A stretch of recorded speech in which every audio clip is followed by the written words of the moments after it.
Hello, hello, hello. Where's my settings? Hello. Can you hear me? Can you see me? Hello. Hey everyone, my name is Holly. Welcome to the royalty. I tried to avoid tech issues, but I ended up ruining it. So, hey Dad, hey Liam, hey Mateo. Happy birthday for the other day, Mateo. What I'm gonna do is, because I wasn't here for Mateo's birthday last time, well, I sent a message, but I wasn't like live. I'm gonna do this a little bit late. Go Mateo, it's your birthday. We gon' party like it's your birthday. We gonna drink Bacardi like it's your birthday. Cause you know we all gave a fuck that it was your birthday. Okay. We're gonna stop being weird. We're gonna get to the stream. You know,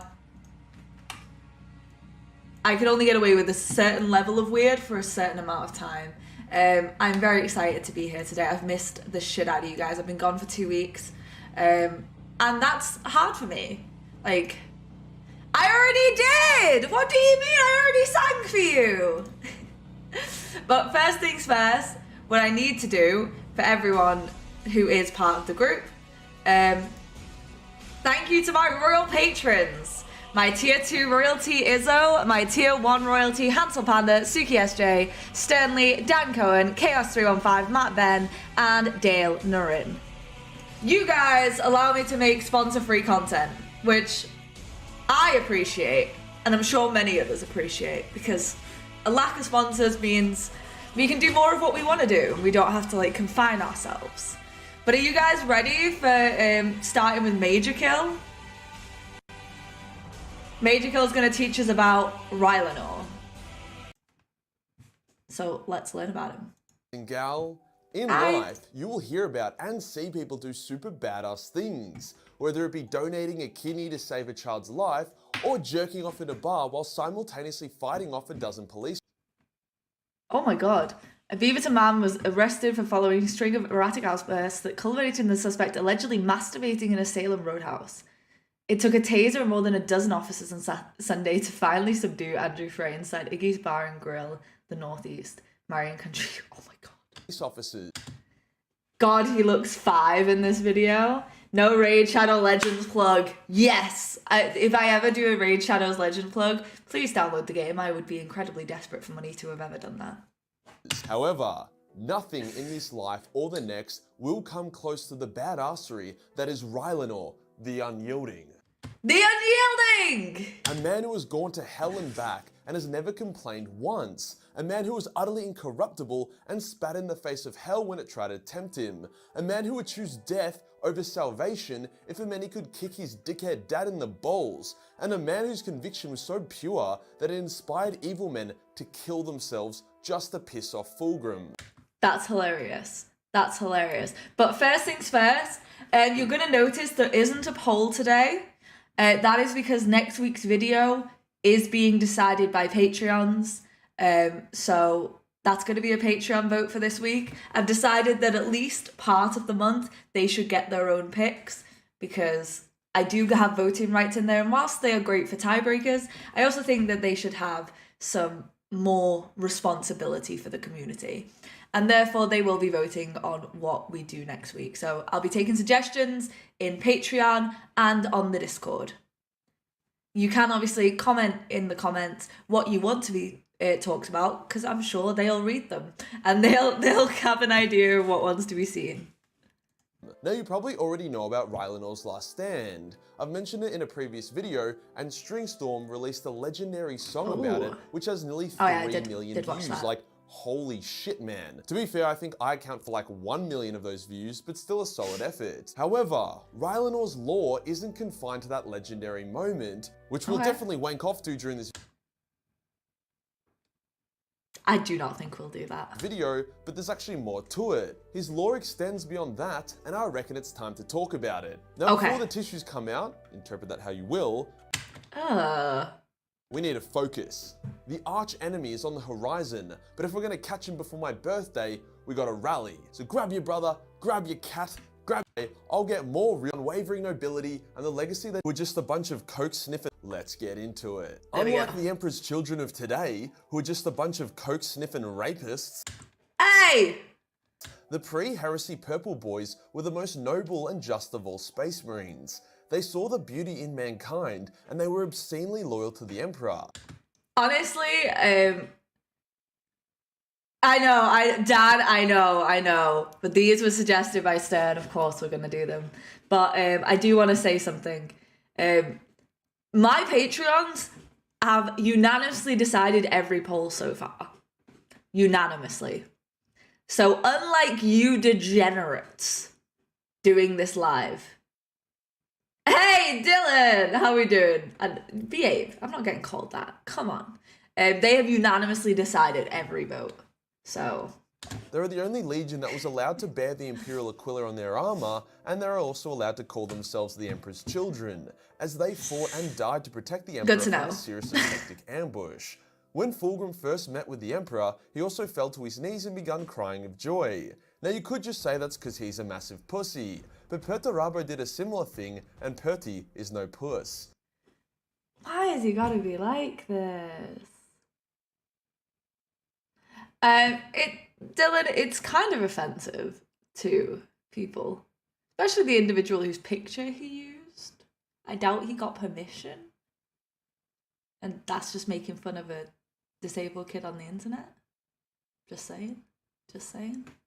The first of the Emperor's children were recruited from the noble families of Terra, and Rylanor was amongst this first batch of ill-fated Marines. This is why Rylanor is called the Ancient of Rights, and was always looked up to by the rest of the Emperor's children. He was one of the OGs, and he fought for the Imperium before Fulgrim was even discovered.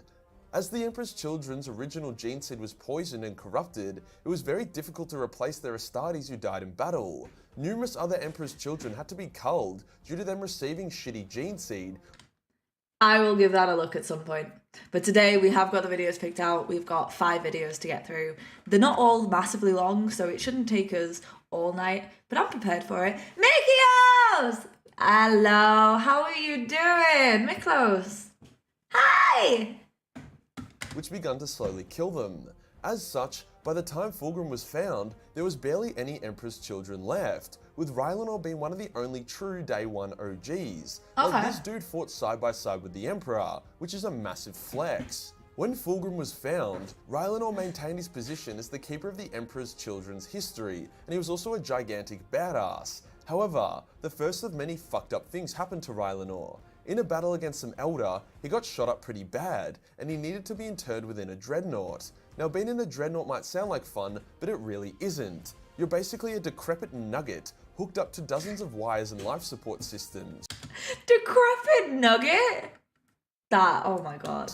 It is dark and claustrophobic. Whilst you do get to absolutely sodomize bad guys left, right and center, this is only when you're actually in battle, and for the rest of the time you're either hibernating or awkwardly trying to fit through door frames. This didn't stop Rylanor though, as the big boy was then promoted to the Ancient of Rights and had the job of overseeing the induction ceremonies that the Emperor's children would have. This didn't stop him from always being on the front lines though, but it was nice to see he now had acquired a hobby. Acquired a hobby? What a hobby? You know what I mean? As we know, or maybe you don't because this is your first ever Warhammer lore video you've watched, which in that case I say welcome and say goodbye to your wallet and attention from females. I do like century-long naps. And hey, I'll have you know, 40k is not a hobby that would chase off women. 40k is not a hobby that would chase off women. Personally, speaking for women. But your money, yeah, money's gone. It's too expensive. Where was I? Oh yeah, as we know, the Emperor's children started to take a bit of a downturn. See, when Fulgrim and his purple boys attacked a Slaaneshi corrupted world and killed its inhabitants, he decided to pick up a penis-shaped sword, which had a greater demon of Slaanesh chilling in it. Why would he do that, I hear you ask? Well, the only explanation is that Fulgrim loves cocks. With his new naughty sword, Fulgrim began to change. His mood darkened and he became more jealous and sadistic. He started taking banter from his best bro Ferris really seriously, and he allowed his sons to start smashing lines. Look, if you want to hit a line with the boys here and there, sure, good for the soul. But if you're smashing lines out of a dead hooker's crack while using your other hand to jerk off with sandpaper... What the fuck?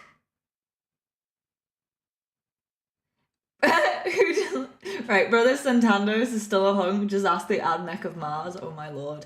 And you know what, you're right, who doesn't like century-long naps? Then that's crossing the line. Rylanor started to notice that large swathes of his battle brothers were becoming degenerates, but as Fulgrim endorsed and encouraged this behaviour, there wasn't really much he could do about it other than be a good role model. On top of that, the majority of the really fucked up shit they did was done in secret away from the rest of the less fucked up Legion, such as that time that a Remembrancer attached to the Emperor's children accidentally summoned some Slaaneshi demons and a bunch of people died. Rylanor was never invited to these extra spicy parties as he was labelled as a bit of a buzzkill. Extra spicy parties.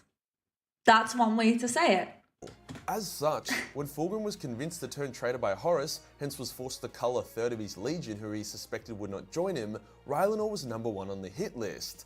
To do this culling, the traitors set up a mock invasion of Istvan III, and they sent in all the Space Marines that they needed to cull. The idea is that once all the Space Marines were distracted and on the field, the traitors would just nuke the shit out of them. However, this plan went to shit when Saul Tarvitz, another absolute badass Emperor's children, risked his life to fly to the planet and warn his brothers. Hence when the nukes dropped, most of the Space Marines had gotten to cover. The traitors were like, well fuck, alright, I guess we go in and do this manually. After all, they had more soldiers, they had Primarchs, and they had air superiority and firepower. What they didn't have though, was Rylanor.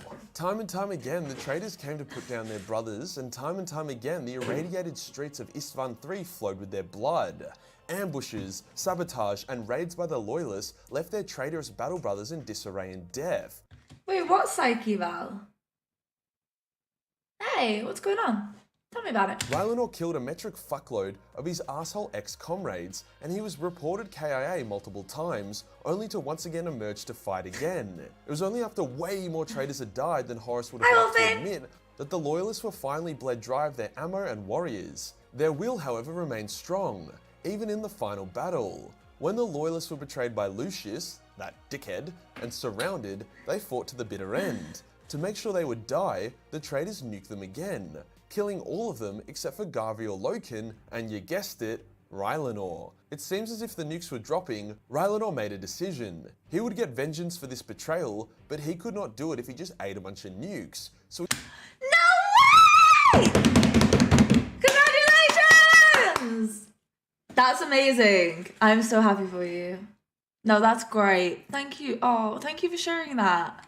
I'm so happy for you. He sprinted off into a command bunker to think about his next course of action. The corrupted Emperor's children would not cut him a break though. A squad of those deadly noise marines chased after him and they engaged in a fight. Using their extremely bass boosted subwoofers, they were able to cut off Rylanor's leg and severely damage his body. In return, Rylanor made them all pay with their lives.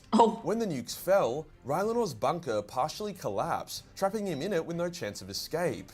Rylanor wasn't an idiot though, he was actually a bit of a genius. Even with his crippled form and oversized hands, he was able to perform extremely dexterous and precise tasks, such as modifying the Noise Marine's sonic guns into a beacon, whilst also arming a virus bomb. A virus bomb being more or less a world-ending nuke. Oh, so he's gonna nuke the shit out of them. Okay, let's go. After 1,000 years of isolation, he had made his beacon and his bomb. He activated the beacon and waited. On the planet of sorcerers, the beacon was detected by Magnus the Red, who hatched a little plan. He tasked 3 of his 1,000-son sorcerers, led by Vistario, to go investigate the beacon. That was literally all Magnus told them to do, and he gave no details about the nature of the beacon or even the history of the planet that the beacon was on. Hence Vistario and his homies went to have a look. This is what you talked about while I'm listening. They traversed the dead world, and they eventually discovered what appeared to be the corpse of Rylanor. As they approached the seemingly dead giant, which was the source of the beacon, Rylanor suddenly sprung to life and he grabbed Vistario and was pointing his cannon at the other 1,000 sons. That's right, a borderline dead Rylanor who had not been repaired or recovered in over 1,000 years was able to get the jump on 3 psychic space marines who could see into the future. What a fucking beast. Vistario began to calm the situation down. You know what? It is kind of Giga Chad, I can't lie to you. By trying to show Rylanor that he and his homies weren't bad guys. After all, the Thousand Sons weren't on Istvan III, so Rylanor didn't know if their legion was traitorous or not. After a tense chat, Rylanor still didn't trust the trio, but he didn't kill them. Vistario also figured out who Rylanor was and what planet they were on. It was all very intense. Then out of fucking nowhere, Fulgrim slides out of the shadows in his demonic rape snake form and begins having a villain monologue. See, the beacon had been specifically designed to attract Fulgrim's attention, likely engineered to only be detectable by demon Primarchs, hence why Magnus was also able to sense it. Rylanor's plan was to lure Fulgrim to him so that he could have his vengeance. Fulgrim mocked Rylanor and he tried to flex on him, but Rylanor was having none. Rylanor was just like, Fulgrim just in the sky like, look at my muscles. Rylanor was like, eat my powdery shit, you decrepit cocksucker, and he unveiled that he had a virus bomb. Rylanor then detonated it with the intention of killing himself and Fulgrim, and I guess also the Thousand Sons. Unlucky. Unfortunately for Rylanor, the Thousand Sons were able to quickly cast a force field around the bomb, which meant that it was unable to go off properly. Time for Plan B. Rylanor lashes out at Fulgrim, but Fulgrim is able to easily block the strikes and disarm Rylanor. He then pulls Rylanor's true body out of the Dreadnought and basically begins saying that he will remake him with the powers of the warp. This obviously horrifies Rylanor, who just wants to fucking die. Vistario and his homies are watching this unfold in horror. See, the Thousand Sons and Magnus never really wanted to fall to chaos. They were attacked by the Space Wolves and saw chaos as their only salvation. On top of I'm more beautiful, baby. Join me. That's Fulgrim. Okay, I got you. I'll remember that for next time. All the Thousand Sun sorcerers who survived the Rubric of Ahriman intact were actually pretty free of chaos, taint, or control. Like, they had no mutations or evil thoughts, and they just wanted to spend their time studying shit. Hence, watching a noble dreadnought who was willing to give his life to avenge his unjustly killed brothers getting violated by a piece of shit wanker demon snake had quite a profound effect on him. They telepathically said to each other, "What do we do?" And Vistario said, "We nuke this bitch." Vistario then tells Fulgrim that Rylanor deserves better than him. Rylanor deserves better than all of us, before shooting his brother in the head, hence removing the spell that contained the virus bomb explosion. The bomb goes off and everyone is obliterated. Rylanor dies free and a true son of the Emperor. Unfortunately, due to Fulgrim's status as a demon Primarch, he can't be killed by physical weapons, even planet-ending ones. So whilst his body was torn to shreds, he slowly regenerated and eventually returned to whatever orgy he came from. However, getting outplayed and denied his prize had a huge effect on Fulgrim's ego. You know what? Put any further context that I need to have in the chat, don't even worry about it. I'll read it. It was his first true defeat he had suffered since the Siege of Terra, and he still bears the shame of this on his soul. So why did Magnus send Vistario and his homies to basically die? Well, I reckon that Magnus knew it was going to happen, and he wanted Fulgrim to cop a virus bomb. Perhaps the only way for that to happen was for Vistario to be present at the time, even though it seems as if Rylanor would have been able to detonate his virus bomb in Fulgrim's face anyways. Who knows? But I personally love reading about traitor marines who aren't total pieces of shit. Like they've been dealt a shitty hand, or they followed their Primarch out of loyalty, and now they're like, fuck me, this is shit. Why do we have to sacrifice virgins every Thursday? We have already listened to the song, but I'm happy to listen to the song again. Like pre-batshit crazy Khan, and they like Argul Tal for a reason. Everyone's favourite Traitor Legion moments are always the ones when they aren't doing evil shit. Like, people love the Night Lord's Omnibus books, which I definitely need to read, because they seem to have moments of mercy and common sense in them. Nobody's favourite part of the lore is when some word bearers are circle jerking blood onto some babies so that a demon can come Russian starfish an ultramarine. Or maybe it is, who knows. If you enjoyed the video and you want to support... Okay, because we just watched about Rylanor, I'm happy to go over Rylanor's last stand again.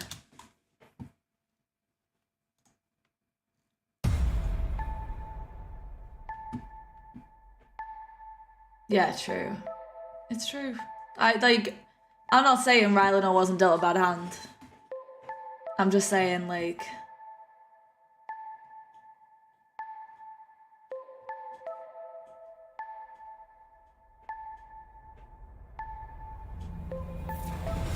Amidst the desolate soil, we heard the repeating cries of a fragment of metal. So true to Magnus's orders, okay. I take my company's reins onto the surface we settle. And as we branch out and explore the wreckage, we uncover our terminal's long-lost message, a visage of the past and of beautiful cities. Yeah. So what has occurred here? What are we missing? Oh. Rylanor was the sole reason that Saul Tarvitz was able to warn the other royalists on Estevan. Ah, fair. You have to understand, Fulgrim had a much more personal relationship with his sons than Vulcan. I understand. There is something wrong here, there is something hidden. With every second growing closer, I feel it near me. My mind shudders when it's my heart race. A psychic scream like a crushing weight, resounding in every corner of the world. The ancient awaits. Wrapped in grief and beset by pain. It bides its time, all it does is wait. We shoulder the hardship now and we endure, and to its source we'll trace. The sight before my eyes is stark, a dreadnought here buried in an pointed thought. It cut out for a second. Bearing the Emperor's children's mark, unexpectedly an interjects and pointed thought. So wake once more, energy arcs across its words now, demanding to know: are we standing here gathered as friend or foe? Its shattered form yet still poses a threat to us all. It shall not be deceived, not ignored. I speak in half-truths and uninvited alarm. I see through your words and I am not disarmed. We had learned from him to hold the truth with every breath. The wrong word here may mean death. Even your words may be twisted and turned into weapons. There is danger here with every phrase. Now it beckons. I know the name of he who has me in his sights. I am he who remembers the ancient of rights. All at once the pieces come together in my mind. His face was his clan three, and we are here upon its corpse on the grave that was left behind. Would you convince yourself I am a remnant seeking saving? This is not a cry for help. This is a low I'd lead to invite something in need of staying. Was this trap set for me, old one of mine? You look terrible. A disgrace, even. At last, Fulgrim, you have come to me, abomination. Words uttered by a shattered pile of metal rust and stagnation. You've had millennia to think of what to tell me. You've my attention. I need not glory nor for words to speak when I have held a virus bomb. Reaching out, my raptor ray uses his mind to hold the pace, to silence time. I channel him all of the strength I have, his power desperately relying on mine. And from my peripheral side I can no longer see the frail shell devoid of its might, but rather a righteous being of defiance, who is not without the will to fight. Watch the dreadnought lash out in wrath, his blows deflected away from their path. Despite the years he has endured, it's clear that he will live and he will die by the sword. Fulgrim then returned to strike, his sword slitting through bravado and machine alike. His face a mix of content and glee, the eyes of one who can feed our misery. You can never be forgiven for the things that you've done, and so it falls to my hands, so in the prodigal son. You cannot imagine the beautiful bounty of chaos. Those things I never even wish to know. There is still your potential that shines through. Imagine the unfulfilled glories we'd see too. That you still think I see can be glory betrays the true blindness that has overcome you. I recall the virtues I stood for. I recall the struggles and the things that we have done. I will not be deterred from my vengeance. I remember the lessons passed on to the sons. I am one of the Emperor's children. I am Rylanor and I am the ancient of rights. So I reject you from now on.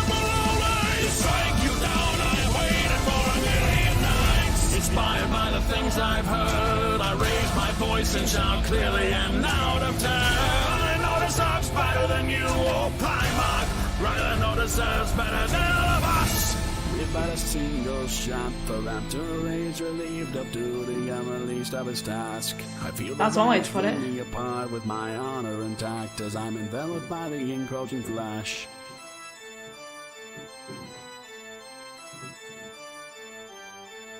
Although this body of mine's still intact, a part of my pride I feel will never come back. Yo, let's go. That I always forget how good it is. You know what I mean? Like, it's such a good song. Okay, so we're now gonna learn about Saul Tarvitz. Cause like we've got an order to this. We've got an order to this. I'll explain the order as we go along. Saul Tarvitz, hero of the Imperium. That's the most intense Discord chord I ever seen.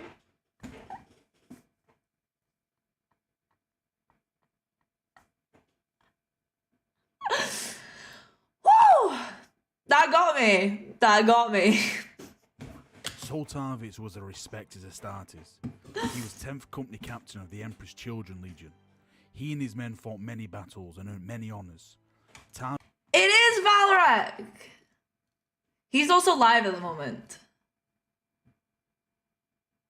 Just a heads up. Don't leave for that. Like, go. You can go see him afterwards, but like... Stringtrom also did a lot of the TTS soundtrack. That's so cool. But no, that was really awesome. It really was. Tarvitz was somewhat different to his fellow captains. He cared not for the honour or the glory that may ascend him through the ranks of the Emperor's children. He only ever sought to serve his legion and the Emperor in battle. His most notable feat was at Isstvan III, where Horus unleashed his betrayal on the Emperor and the Imperium. A huge fleet of Emperor's children, Death Guard, World Eaters, and the newly named Sons of Horus gathered to reclaim the planet of Isstvan III, whose governor had rebelled against the Emperor's rule. But there was a more sinister motive to the conquest of the planet. Yeah. It gave Horus, who was recently crowned as War Master by the Emperor himself, an excuse to amass a huge force of Space Marines. Here is where Horus would unleash his betrayal. He would I just love that he's also from the UK. Because, like, so many of the Lore Masters just aren't here. Back in approximately 30 minutes, I got you. Don't worry, I'll still be here. I like him because he's from the UK. Yeah, he's Northern. He's literally Northern. I'm Northern. So that makes me happy because it's like, yo, I got another Northern homie in the 40k collective.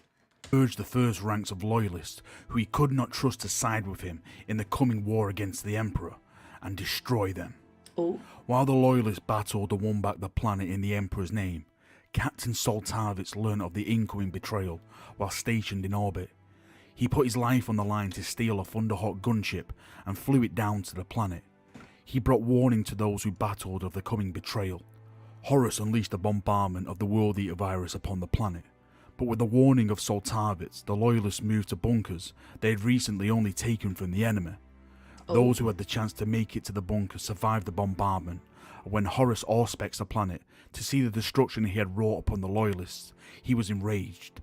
He learned that 3/4 of the forces he had sent to die had actually survived. LMAO, imagine like you sent a group of people to die and a fucking quarter of them die and the rest are just like, sup? Brings you here. The traitors in orbit quickly drew up plans to destroy the Marines still on the surface of the planet. Each day lost would be a day to warn the Emperor of the act of treachery that was unfolding. Forces of the World Eaters, led by Primarch Angron himself, and the Emperor's children, led by Lord Commander Eidolon, began their landings on the planet to root out and destroy the last remaining loyal Astartes. The easy victory the traitors planned for soon turned against them, as captains such as Saul Tarvitz, Garvey Loken, and Tarek Torgadon rallied the loyalist forces and led a counter to the incoming traitors. Since the loyalists were outnumbered, they used guerrilla-style tactics to draw in the much larger forces of the traitor legions and began using the terrain to their benefits. That's such a good plan. Like, that's like been evidence to work in other wars. I'm not going to name them. We all know which ones. But guerrilla tactics are like super cool, and using the environment against your enemy is something that I feel like is undervalued in war. Destroying and inflicting mass casualties on the enemy forces. 2 full months passed, and the traitors were no closer to victory, and Captain Saul Tarvitz stood defiant against the War Master and his traitorous brothers. Though, despite their stalwart defence, nothing could last forever. Every day fresh reinforcements landed upon the planet, and the Loyalists slowly lost ground and were pushed back to make their final stand. As Horus deployed his Titan legions to break down the fortifications of the palace, where the Loyalists were embedded for their last stand, Slimearbo threw a grenade and killed 5 orcs. Then the grenade exploded. Did he get killed by that same grenade? Saul Tarvitz would encounter one last act of treachery. The Loyalist Emperor's Children Captain Lucius contacted Commander Eidolon from within the defences and promised to deliver Tarvitz and break the Loyalist defences. In return for this act, he wanted to be accepted back into the Legion and join Horus and his Primarch in their battle against the Emperor. Eidolon accepted the proposal. Lucius slaughtered a group of 30 Astartes who were defending a critical location of the defences. Wait, what?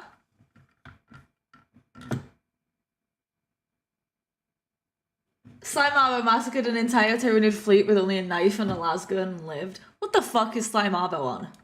Lucius then challenged Tarvitz to a one-on-one duel to finally determine who was the better warrior. Hey, Dagon! Captain Saul Tarvitz emerged the victor, and Lucius fled the battle and returned to the arms of his traitor legion.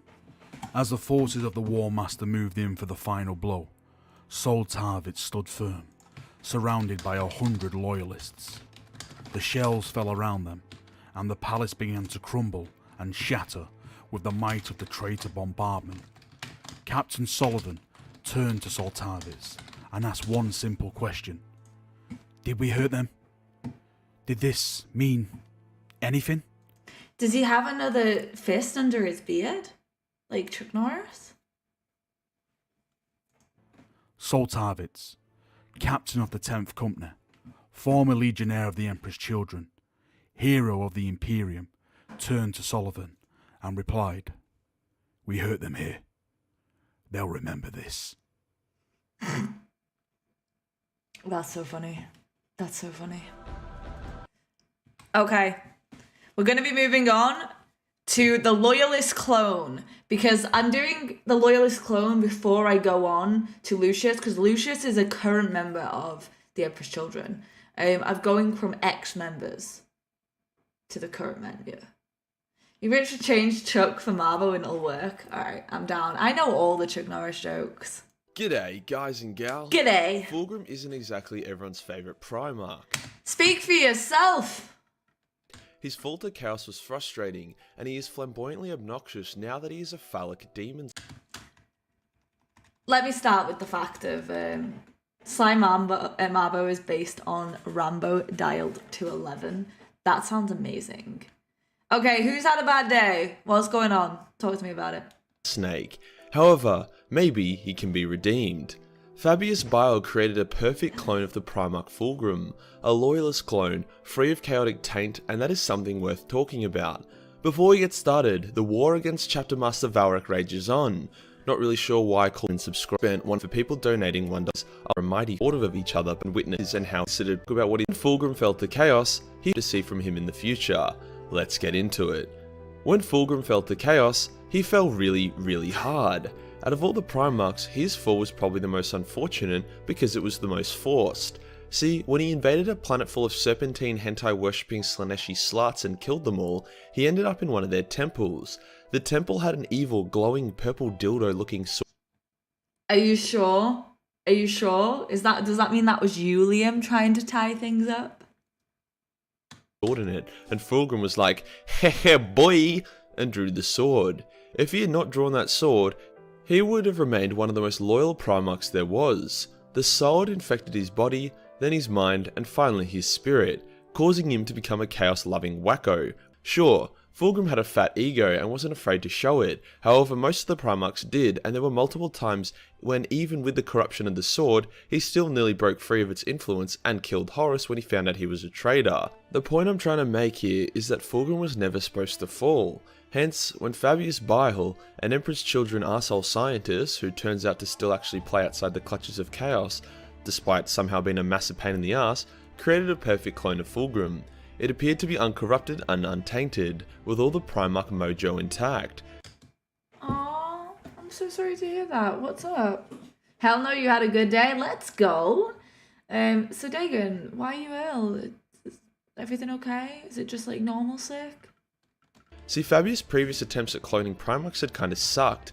He originally cloned the dead Ferris for Fulgrim, who tried to turn him to Chaos but failed and killed the Ferris clone every time. This Ferris clone was unstable and incomplete. Bile then tried to clone Horus after he got clapped by the Big E. However, that clone got killed by Abaddon. You know, the dude who failed all those Black Crusades and lost a melee fight to an old as tits Eldar wizard? So clearly, that clone sucked balls as well. Yeah, clones have not been having a good time. So, if the Ferris and Horus's clones didn't work that well, so how come the Fulgrim's clone did? Why are you having a bad day, Wolfbane? Tell me about it. Fabius even admits he has no idea why Clonegrim came out so well. Clonegrim? While it isn't explicitly stated to the audience, I have a pretty solid theory.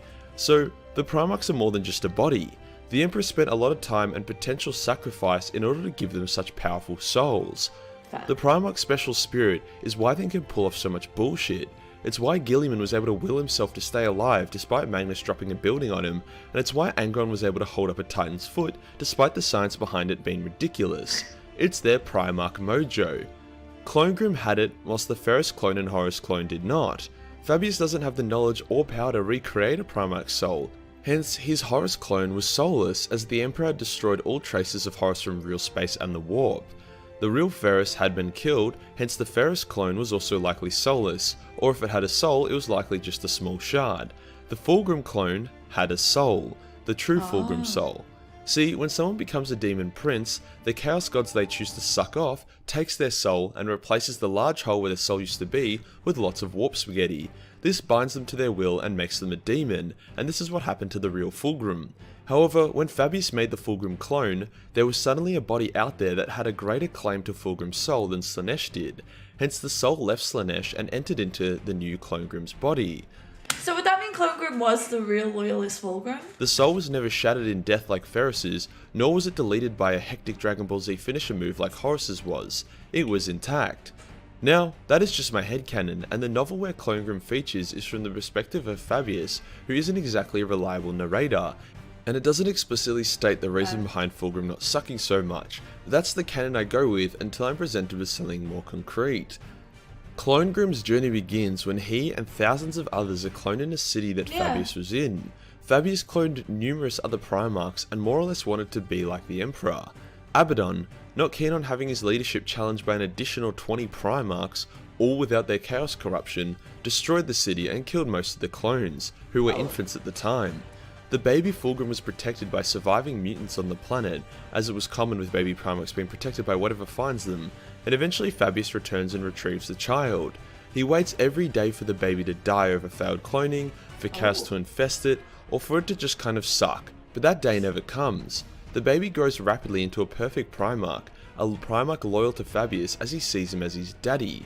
Now the Fulgrim clone was able to keep a lot of its memories from the real Fulgrim due to some random bullshit science stuff, so he was aware of what he became, and he was aware that Fabius wasn't the Emperor.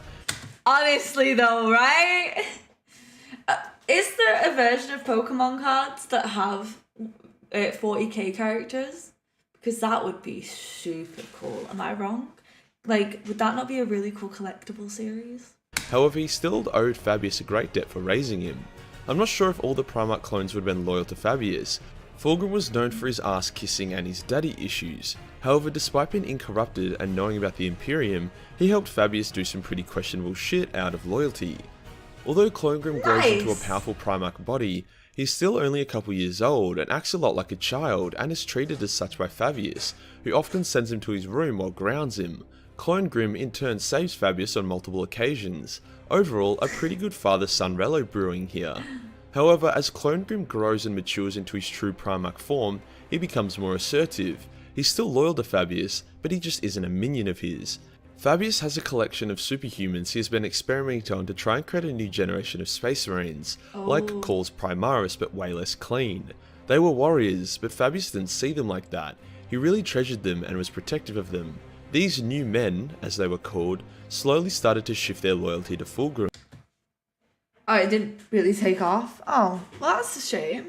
I don't think they need a game, but a collector's grouping would be super cool. Like, just info cards for like different... Imagine, hear me out, imagine 40k characters summarized and printed with a really ornate picture of the character, giving you like the lore in short bites. People would fucking eat that shit up. He was a Primarch, whereas Fabius was this old, bold wacko. In fairness, the loyalty shift probably wasn't that dramatic or noticeable, but this is coming from the perspective of Fabius, who was a little bit paranoid. Eventually, Clonegrim rallies the new men and other superhumans to him to attack some Emperor's children who are being assholes to Fabius. They have a pretty intense fight, and one of the new men, who happens to be a chick, Progressive Fabius, steps in front of Clonegrim to block a bolter shot at him. That's cool. Then Fabius and Trazin, or Trance, or however you say it, the Infinite, everyone's favourite Necron, teleports into the battle and it pauses. Fabius is furious that Clonegrim took command of his creations and led them into a fight, whilst the Emperor's children decide that Clonegrim is actually a pretty swell guy and they kneel before him. Fabius is furious that his female Space Marine got shot, despite... Horus Heresy Legions is a free-to-play card game from 40k with artwork from around the Heresy, including the Primarchs. That's cool. I like Hearthstone, so I might check that out because that sounds fun. I am a Hearthstone fan. Believe it or not. Believe it or not. I got into Hearthstone because of Gwent. It was a whole thing. It's like a progression thing. You know, never start playing card games or you'll end up everywhere. Surviving, and Fulgrim doesn't really know why he's so mad, as warriors get wounds all the time. Fabius then realizes he can't control a Primarch, that eventually Clonegrim would take control of everything he'd created, and he would end up being subservient to him. Already, the urge to drop his new men project and become Clonegrim's bitch was strong, hence he told Trazin he could take Clonegrim and put him in his collection. No one was really happy about that, especially not Fabius, but he saw it as necessary. Fabius then tried to justify it by saying that Clonegrim and his ego would have led down the same path to chaos. Well, I very much hope you have a good day, the rest of the day at work, and if not, I hope you have a good time when you're off work. The Dead Guard is coming, just saying. Oh, really? And then he had to stop it. This is obviously bullshit, and just Fabius trying to justify him doing the wrong thing. Clonegrim is remarked as saying he will set everything right that Fulgrim messed up. He had all of the traitor Fulgrim's memories and was disgusted by them. There was no layer blade or anything like it, so this Fulgrim would have remained loyal. Unfortunately, Clonegrim is still in the possession of Trazin, and is not known if we will see him again. After all, he could have just been a plot device for moving Fabius forward in his character arc, but I would say this isn't the last we see of him. The implications of him returning to the setting outside of Fabius's little adventures would be massive. He wouldn't have a legion under his command, and it's likely Guilliman would reject him regardless, so I think he would act as this renegade Primarch, fighting against Chaos and his former self, but not as a servant of the Imperium. Some kind of showdown between Clonegrim and Demon Fulgrim would be amazing to see. There is room for traitor Primarchs to be redeemed in some form. Currently there's only one active loyalist Primarch, with the majority of traitor Primarchs still being around, so if one became loyalist, you know, in Fulgrim's sake by Clonegrim killing Demon Grim, then it wouldn't represent a massive shift in power or anything. Hopefully Lucius dies as well. To be honest, the entire Emperor's Children Legion needs to get Control Alt deleted and then rebuilt under Clonegrim. That's so funny. I feel like the Paterbo during the Horus Heresy, well technically two, do go on. And that does us for today guys, the uncorrupted perfect clone. Well, that is about the loyalist Fulgrim clone, and now we're going to learn about Fabius Bile. I wanted to do the Fulgrim clone first because I feel like it set up this video. I didn't know specifically, but I had a feeling that it would like come in before the Fabius stuff, which is why we've watched this afterwards. And by that I mean you guys tell me what order to watch these in, you guys are more smart, so if you see these are all in an order, there's a reason they're in this order, and it's usually that this order has been recommended. G'day, G'day. guys and gal. This might be a bit of a I feel so called out when he says guys and girl. I do. I feel very called out. hot take, but ethics are really holding us back when it comes to science. Amazing life-saving medicines and treatments are being invented every single day, stuff that could change millions of lives across the world. You just don't hear or see about them because the approval process for each one is like 10 years. Like, mate, if I'm dying of super AIDS, you can experiment on me all you want. Turn me into a science fair project, I don't care. I kind of got carried away there, but my point is that when you combine extreme genius with no ethical regulations, you get some pretty sweet science. Just look at what Fabius Bile has done. Cloning demigods, cheating death, transferring consciousness without needing to be a Necron, reinventing humanity, the list goes on. Sure, he wears a cloak made out of flayed human flesh, and sure, he has doomed a number of worlds for a laugh, but he would be able to cure my hypothetical super AIDS, no worries. Today we'll dive into the history of Fabius Bile, going over his experiments, inventions, and greatest achievements. We will then attempt to dissect his character to really try and understand him better. For context on why he's so interesting, nearly everyone is trying to simultaneously kill him and recruit him to their side at the same time. That means everyone thinks he's an asshole, but he's so intelligent that they're willing to put up with him. Let's get into it. Okay. One of the very first Space Marines to grace the galaxy. Fabius was one of the OG Okay, I'm gonna watch the intro because I think I missed something. Fabius was one of the OG Emperor's children, one of the very first Space Marines to grace the galaxy, and this dude was even born on Terra. Screw that guy. Why screw that guy? The Ultramarines and the Imperial Fist set across the stars without too much issue, the Emperor's children drew the short straw. See, their gene seed stores were attacked and destroyed, and their backup stores got infected with a very non-hypothetical super AIDS. Hence, through battle attrition, as well as no way to create new gene seed, as well as various battle brothers succumbing to the super AIDS, the Third Legion begun to die. Fabius desperately tried to find a cure for their affliction, however he only managed to discover a way to test for it instead. The Emperor's children were proud and noble, hence each brother agreed to be tested and culled if their test came up positive. Fabius secretly tested himself and discovered that he had AIDS, but he considered himself the Legion's only chance at survival, hence he swapped his test with a healthy Marine's test so that Marine would die in his stead. Yo, that's so rude. Fabius was able to prolong his AIDS-ridden life through various medicines, machinery, and even from stealing genetic material from his battle brothers.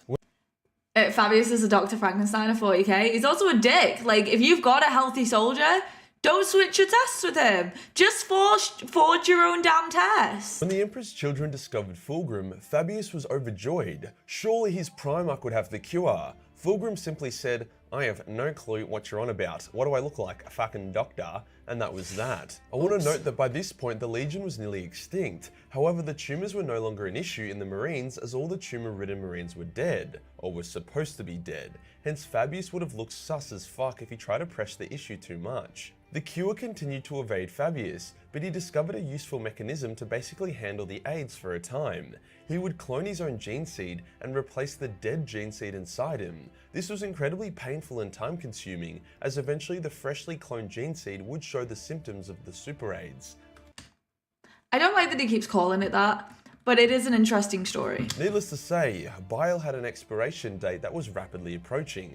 Now, a lot of people wonder when the exact moment Fabius went bad was. Was it when he swapped out his AIDS test, dooming a healthy Marine to die in his stead? Was it when he started experimenting with his battle brothers, turning them into abominations? Or was it when he started performing forced abortions in order to harvest stem cells? The reality is that Fabius never really had a moment. From very early on in his life, he was constantly battling to keep himself alive, performing experiments in secret in order to do so. So if you combine a desperate man on the brink of death with a lot of paranoia at being discovered, you get an antisocial dude who will do anything it takes to live. I'd rather just die at that point, like, bro. When the Emperor's children genocided the Leia, who were a serpentine race of Xenos that worshipped Slaanesh, the Third Legion was doomed for two reasons. Reason 1 was Fulgrim picked up a suspiciously phallic-shaped sword, which contained a demon within it, but the other reason that people don't really talk about is that Fabius was allowed to experiment with the corpses of the Leia and even combine their tainted xeno-DNA into Emperor's Children gene seed. Hence, not only was the Legion being spiritually corrupted by their Primarch, but also physically with all the fucked up shit Fabius was doing to them as well. Yeah. Why would the Emperor's Children allow xeno-DNA to be put in them? Good question. The Third Legion were known for their constant pursuit of perfection. They were always seeking to improve upon themselves, so when Fabius, who was the chief apothecary of the Legion, hence well respected, told them that he could improve upon them, they were happy to go along with it. Well, that was one of the worst mistakes that y'all made. It's not like Fabius showed them the ingredient list of whatever he was putting in them, so they most likely were unaware about the extreme heresy that was occurring. As a result of this major corruption, the Emperor's Children were more than happy to follow Horus when he declared jihad upon the Imperium. The only Emperor's Children who remained loyal were the ones that completely shunned Fabius's, improvements. When the heresy broke out, Fabius was happy to join with the traitors, more so because it meant he could keep doing more desperate and depraved experiments rather than his loyalty to Fulgrim or Slaanesh. He had come to a bit of a problem though. His methods of extending his life were failing. Too much damage to his body had occurred, and he was a year away from death. As such, he basically had a breakdown to Daddy Fulgrim, and he sought a new method to stay alive. For the first time ever, Fabius accepted science wasn't enough, hence he used some warp spaghetti to give him a few extra years before he could invent a more permanent solution. During the heresy, Fabius was quite the asset. He revived Lucius after the dickhead got himself shanked, and he was even able to reattach Ildan's head and revive him as well. I mean, sure, Ildan was severely retarded after the operation, but, you know, what do you expect? Let's just pretend that word wasn't used. Hey, Spence! I mean, it is a little hard, you think, when you clearly have a greater demon in your favourite sword. When Horus fought the Emperor and got himself obliterated, the traitor legions broke and began to retreat. Fabius abandoned his legion, seeing them as a bunch of degenerates who were not worthy of his talents, and he strode off into the galaxy to keep doing sciencey shit. He was editing them. If they became bad, you're part of that. You were affecting them directly. See, despite and replacing their nipples with clitorises, he never did these twisted experiments to himself. He had no interest in being able to climax via nipple stimulation, and despite the path he had chosen, he was still a devout atheist. Like, demons would genuinely feel pain when they're near Fabius because of how much he doesn't believe in them. Like, he knows they're there and that they're real, but he just sees them as twisted forms of energy rather than primordial entities. Fabius's fun in the Imperium came to a crashing end. At this point, nobody liked him. Fulgrim was mad because he abandoned the Legion, the Loyalists were mad because Fabius turned a few million Imperial citizens into space cocaine during the Siege of Terra, and the other Chaos Legions didn't give a fuck about him. So when the Salamanders came knocking, Fabius had no choice but to get out of there and join the party that was happening in the Eye of Terror. Eventually, he arrived at an old Eldar clone world that he would make his home. At this point, Fabius was an expert cloner. That was his thing. His nickname is literally the Clone Lord. He got so good due to his time spent cloning his own gene seed to stay alive, as well as cloning Ferris multiple times on the order. Yeah. Honestly. I just feel like this dude should take responsibility. I'm all for being a bad person, but own it. You know what I mean? Be like, yo, I'm evil. Like, honestly, that's what I respect about Fulgrim. Like, maybe he was taken over by a demon priest, but he's just like, yes, I'm evil, but I'm beautiful. And like, that's his whole thing. Fulgrim, as Fulgrim wanted validation, so he was trying to get a part of Ferris to join him, but the Ferris clones never did. Behave, both of you. Cloning is a handy skill. You can whip up elite armies very quickly or augment existing ones. Fabius was also a great apothecary, so despite all the traitors hating his guts, they needed his help. Hence Fabius was mostly left alone and allowed to live as long as he supplied his neighbours with clone warriors and extracted gene seed. Fulgrim fully owns that he's evil. He'll like literally rub it in your face that he is chaos. So don't you tell me no one does that. Yes, they do.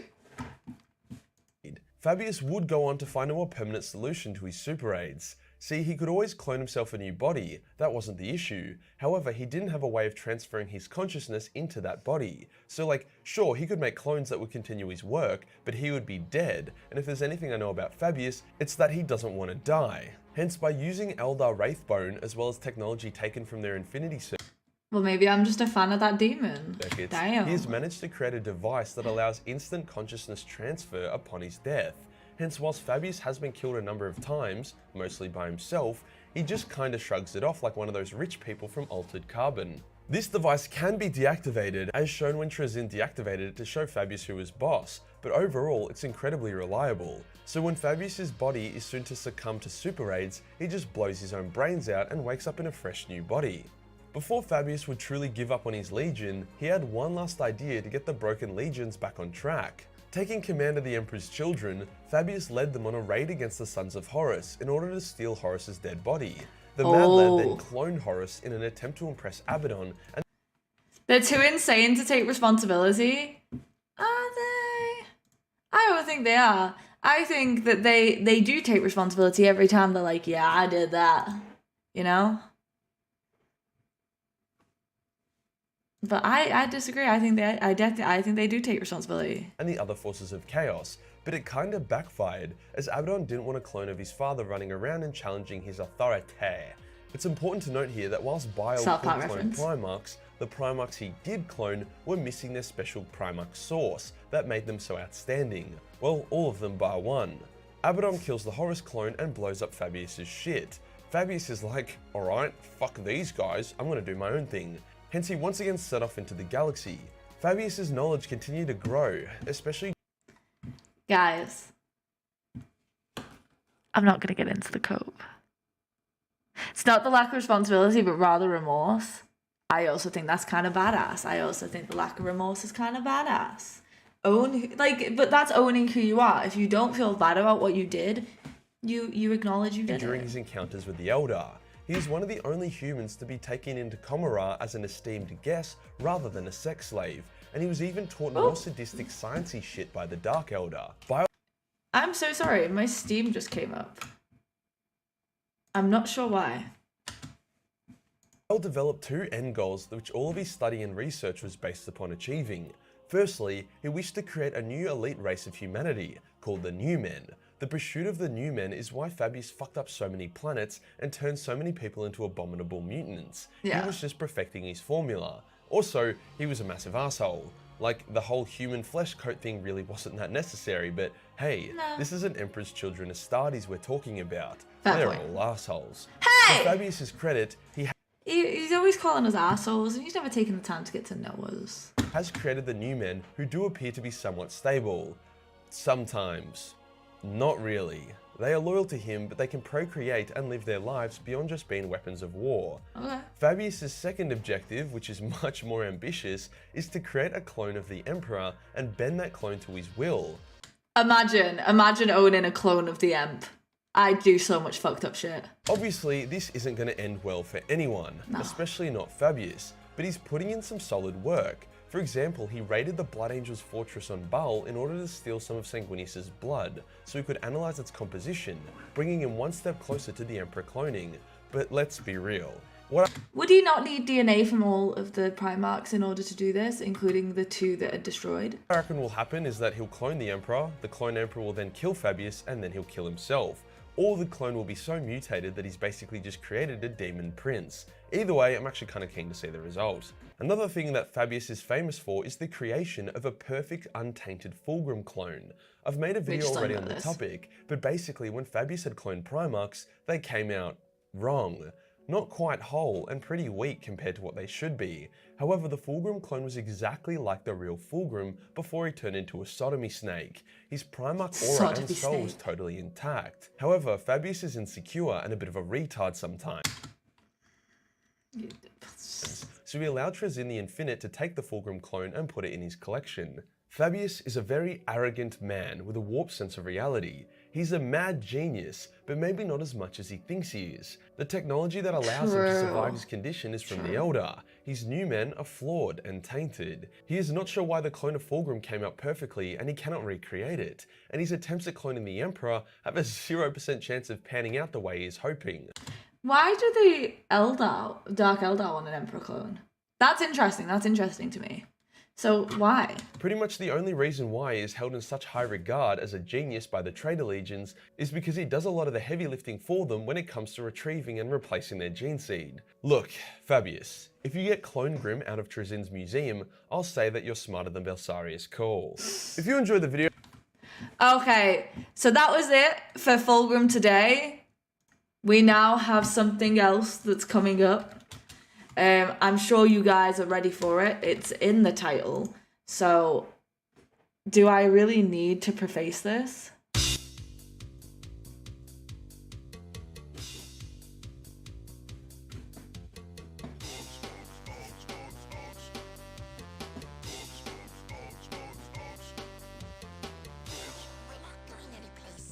Oh, that's cool.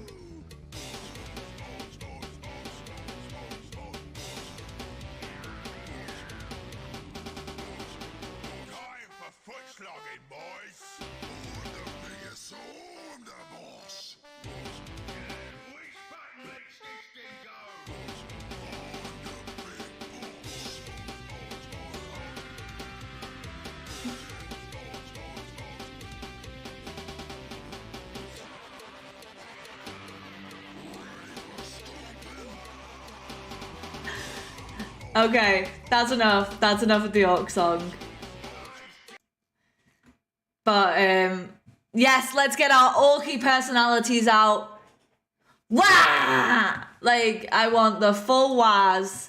I want all things Wah to be dropped right now because we are going to be enjoying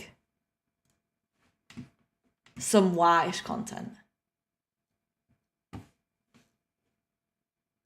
If only Dorian was here.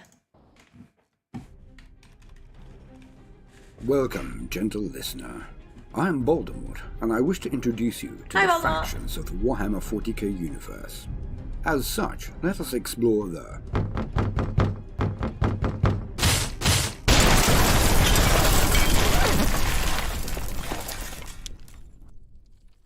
Hear me. Yes, Orchimedes? How pleasant of you to pop by. How are you? I love this. He's even doing his own orc voice. React to justice to Yarrick. You'll love it. I'll consider it. Put it in the comments afterwards so I know what it was. The fact that all these lines are from the Dawn fucking War. The Great Rift opened up a warp rift on Camera. They want a Golden Throne to enclose it and they need an Emperor to run it. Oh. Yes, let's do some orc stuff. Don't give me... Well, this isn't the only thing I'm doing on orcs. This was just specifically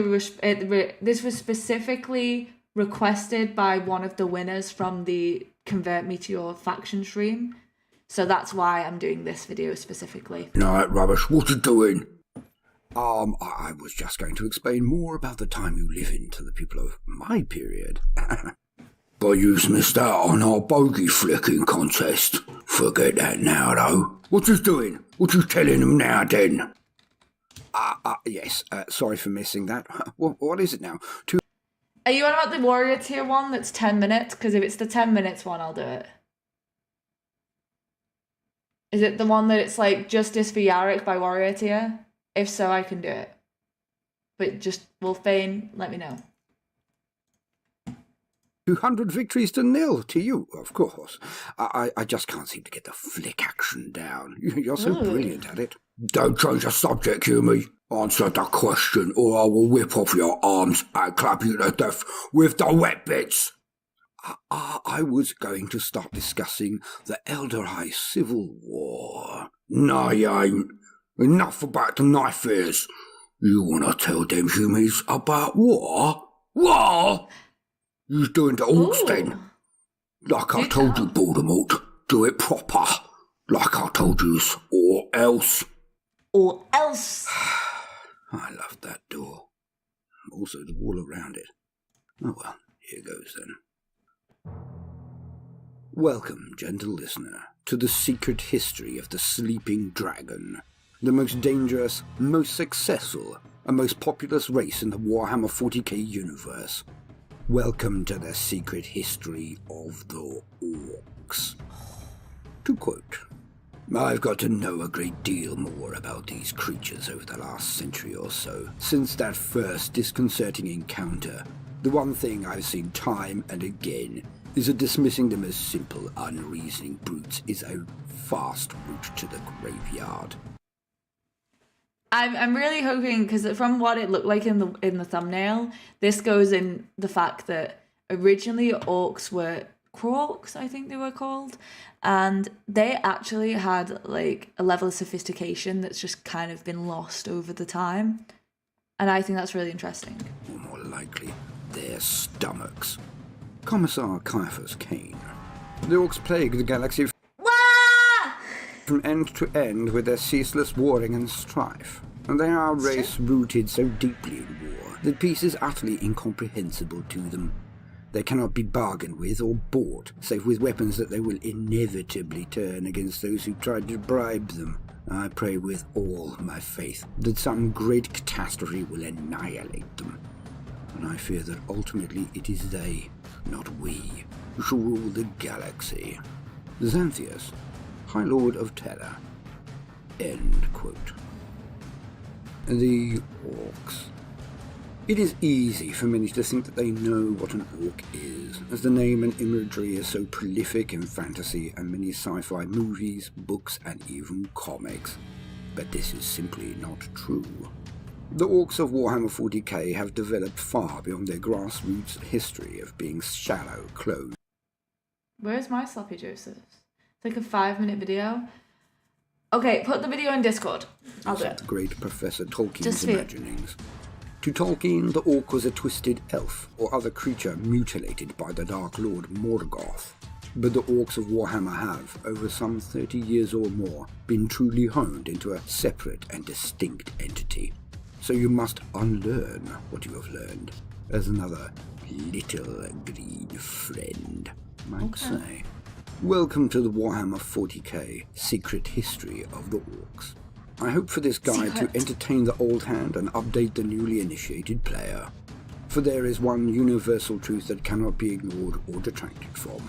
There is no player happier than an orc player, as there is no race happier than the orcs. Now, when I say happy, I do not mean the kind of sitting on the porch, slowly drinking lemonade happy. No. I mean the heady, exhilarated happy of being in a 200-car smash-up, being the only person to walk out alive. The kind of happy where everything you ever wanted is given to you every day for the rest of your life. Oh, for this is exactly the situation the orcs are in, and in their estimation, it is only getting better by the day. The Warhammer 40k universe is called the Grimdark, and for most of its denizens this is soul-crushingly true. But the byline is also, there is no time for peace, there is only time for war. And this suits the orcs down to the ground. For without exception, there is no time an orc is happier than when he is charging a fortification, crumping humies, or brawling with a foe twice its size. For the orcs, war is not a task, a duty, a sacrifice, or a trial. War is their reason to live, and it is one they absolutely thrive on. War to orcs is like air to any other race. They require it for their survival, like the ultimate paragons of Darwinianism that they are. Without war and conflict, an orc starts to become lessened, and will eventually waste away, like an ardently loyal hound who has lost his master. Orcs that have been taken into captivity and been prevented from fighting have lost muscle mass, have become lethargic, despondent, and eventually died. Ooh. It is their way, and it is how they were intended to be by their creators. By this, I do not mean some ephemeral, mythic deity, for the orc and other races were created at the dawn of the Warhammer 40k universe by a race, or races, collectively known as the Old Ones. Oh yeah, I've heard of those. Krork were engineered, built, trained, equipped, and used for only one purpose: war. By the end of this video, you will know what an orc is, how they operate, and possibly most importantly of all, why they should indeed hate the Eldar, who have betrayed them time and time again, and why they are absolutely fundamental to the survival of the galaxy in its entirety. That's quite interesting. I've never heard them be, considered a real contribution to the whole world of things. Mostly they're just kind of laughed about, but this gives them a bit more. Don't use jump packs, they just strap a missile on the back. That's fucking hilarious. It's nice to see them getting some recognition. We should also be discussing the lies that have been foisted on the galaxy by the Eldar, changing the perception of all to the Orks, but also the entirety of history. But not that it bothers the Orks one whit, for they simply do not care what anyone thinks of them, ever.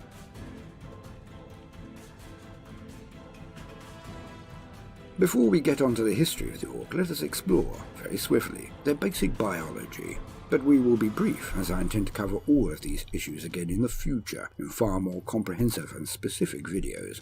It is important, though, to know so we can understand the green skin properly. Okay. Orkish physiology. To quote, "Ork physiology is fascinating and terrifying in equal measure, demonstrating inhuman degrees of resilience to the point where they can withstand seemingly fatal wounds with little... Never forget they're everywhere, every corner of dogs. As much as they lose, they're not going anywhere. It's true, and when they're killed, they multiply, which means that they literally will not be going anywhere for any time soon. Freebootas. Yeah. And Voldemort's good at drawing out no opinions. Your favourite 40k quote is coming up? Well, let me know when it is, Dylan. The Krorks are worse. I'm excited. Apparent long-term consequences. Indeed.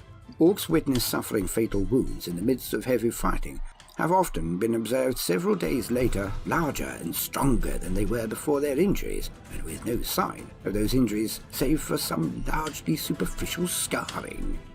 Genitor Aurelius Thors, Adeptus Mechanicus, xenobiologist. The Orks are the pinnacle of creation. For them the great struggle is won. They have evolved a society which knows no stress or angst. Who are we to judge them? We Eldar who have failed, or the humans on the road to ruin in their turn? And why?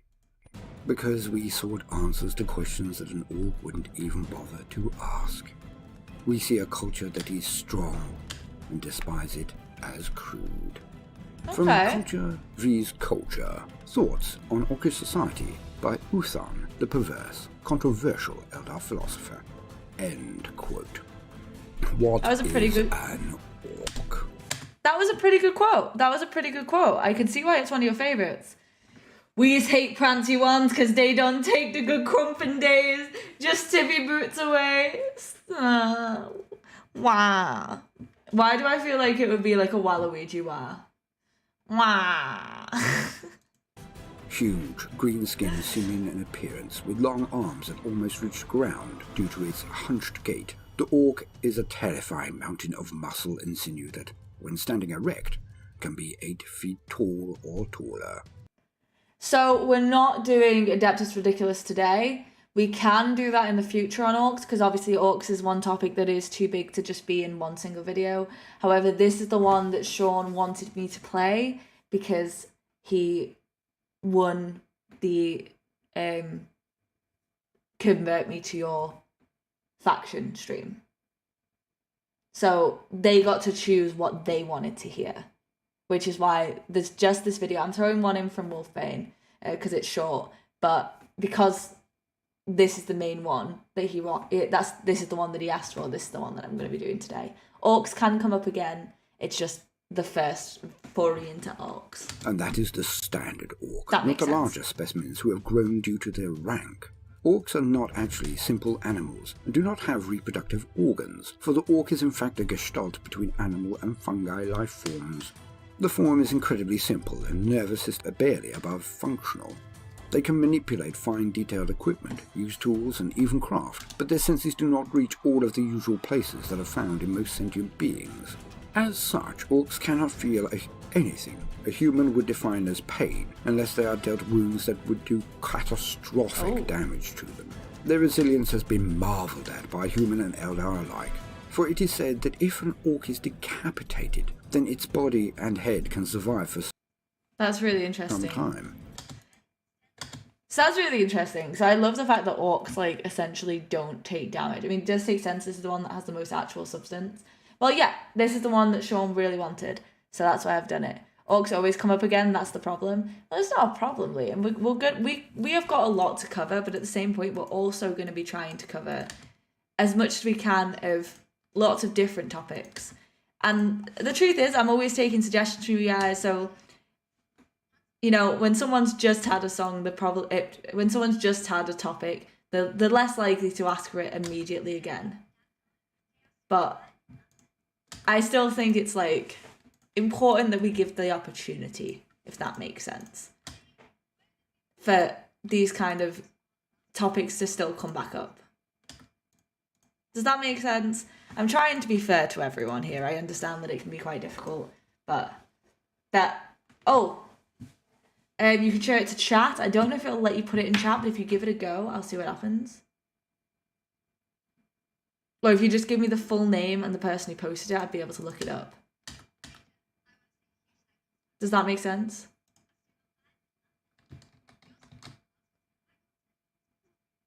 That would allow me to do what I need to do. Oh. Worse still, should the orc head be reattached to its body, or even that of another orc, that they can then continue to function after what other races would consider a brief breather. They take damage, destroy your shoulder, and an orc isn't going to be using that arm as well. Orcs are incredibly strong, even for their size, and are noted to have reflexes that are surprisingly fast for something of its bulk. Time and time again, the assumptions that the orc is slow due to its size has been the last mistake a sentient has ever made. Orcs are asexual. Their method of reproduction is very simple. Again, they are fungi. They produce spores. During an orc's adult life, they Which is why I don't understand why every guardsman aims for the gut. Me either, to be honest. They're everywhere. There's an orc war going on in the realm of corn right now. Can't stop us. Oh, I thought you meant it as an. I thought it was meant as a negative thing. Maybe it was. Maybe it was. It was more about them growing back. Oh, I get you, Liam. Sorry. I'm just trying to make sure that I'm fair to everyone, because I know there's so many topics of 40k to deal with, and I want this to be a community where you guys feel heard. So I'm trying to just make sure that I cover as many topics as possible, whilst also returning to important topics, and also like making sure you guys have a good time. Can we continue, please? Regularly give off spores that will then gestate and become more orcoids, or orcs themselves. This happens regularly. When an orc dies, its body gives off the largest amount of spores. Thus it is that any planet that is invaded by the orc is inevitably doomed. Gonna burn green. Unless every last one is incinerated with fire or weapons that destroy all airborne contaminants, like spores, the race of orcs will rise again and again, most often stronger with each generation of their kind. In this way, it can be affirmed that if every single orc and all other orcites dropped dead all at once, and to the very least unlast, their story would still not be over. They would rise again to engage in their never-ending wars. No other race known to this galaxy can make such an outlandish-sounding claim. But to the orcs, death is just a way to infect the world with even more orcs. Nor does war stop this cycle, it only enhances it. Any other race that has sustained casualties will eventually drop to a level where the continuation of the race would be in question. The spiky gates, the Emperor's gates, 79 years are all gonna get crumped. Wah! With the orcs, the more that die, the more orcs there will be in a frighteningly short time. For orcs mature incredibly fast, and one generation in human, Tau or Eldar would permit hundreds of generations of orcs. So to effectively reduce their numbers, for one cannot wipe them out, is no small task, and one that must be done regularly, frequently, and with escalating force and forces. But the orc itself is only the pinnacle of the pyramid of the orcoid races, each combined to make the orcs a terrifyingly self-sufficient race, as they were designed to be. When an orc dies, it gives off spores, as we know, but those spores react with the environment as the needs of orcs. Where's my video gone? Can you guys see that? Hey, don't go off. Society require. If there are plentiful orcs, then orcs will be grown, but if not, like on a newly landed planet, then the process leads to what I like to call the hierarchy of havoc. In a virgin environment, the very first thing that will grow out of the fungal blooms and the ground are what is known as squigs. That is true. Aiming for the gut is more likely to hit. But at the same point, these guys got some shit going on, you know? They're a bit wild. Squigs are simple creatures that serve two fundamental functions in the growth of an orc colony. 1. They are food for the developing orcoids. 2. They are akin to watchdogs, guarding the encampments and gathering places of the orcs. Squigs vary in sizes, but are roughly akin to a very angry boar with legs, and a huge maw in its centre that is ringed by enough teeth to make a shark green with envy. Pun intended. The smallest might equate to a football or soccer ball. The larger specimens could easily dwarf a human. Once there is a plentiful abundance of squigs, the process continues, and the next thing to be developed are the snotlings. Snotlings are very small and can be best described as similar to evil fairies of European legend. Small and green with long distended pointed ears, generally hairless, and of a vicious nature. The snotling's main role is to herd and manage the squigs. That's disturbing, that face. I want a squig as a pet. That doesn't sound like a good pet to have. Do you have a heavy bolter type and your enemy a vet? You should know to aim for the kneecaps or the heads or something. I always aim for, like, the neck. 'Cause, like, then they're quiet. Like, hear me out. Not only does aiming for the neck, like, more likely to cut off the vocals so they can't communicate, it also can aid in decapitation. Yeah, true. Orcs needed an off switch. I aim for coordinates. How do you get rid of a reflex for the one enemy alone when there's a galaxy of nasties? No, that's a fair point. I'm not saying that. I'm just saying I personally always aim for the throat. True. It doesn't really matter where you hit them as long as you hit them. Too late for that, Hughie. They are semi-sentient, but not intelligent as a human might mean. Think of them as small children, like gremlins, with a sense of humour that runs to brutal and a penchant for evil. But inexorably, they are not dangerous to most, as they are without the ability to organise the fight in any meaningful way. Once enough snotlings and squigs are abound, then the next orcoid to be issued up by the ground is the Gretchen, often known as grots. Gretchen are what most would call goblins. Smaller and weaker than proper orcs, they are cowardly and vicious, but dangerous nonetheless.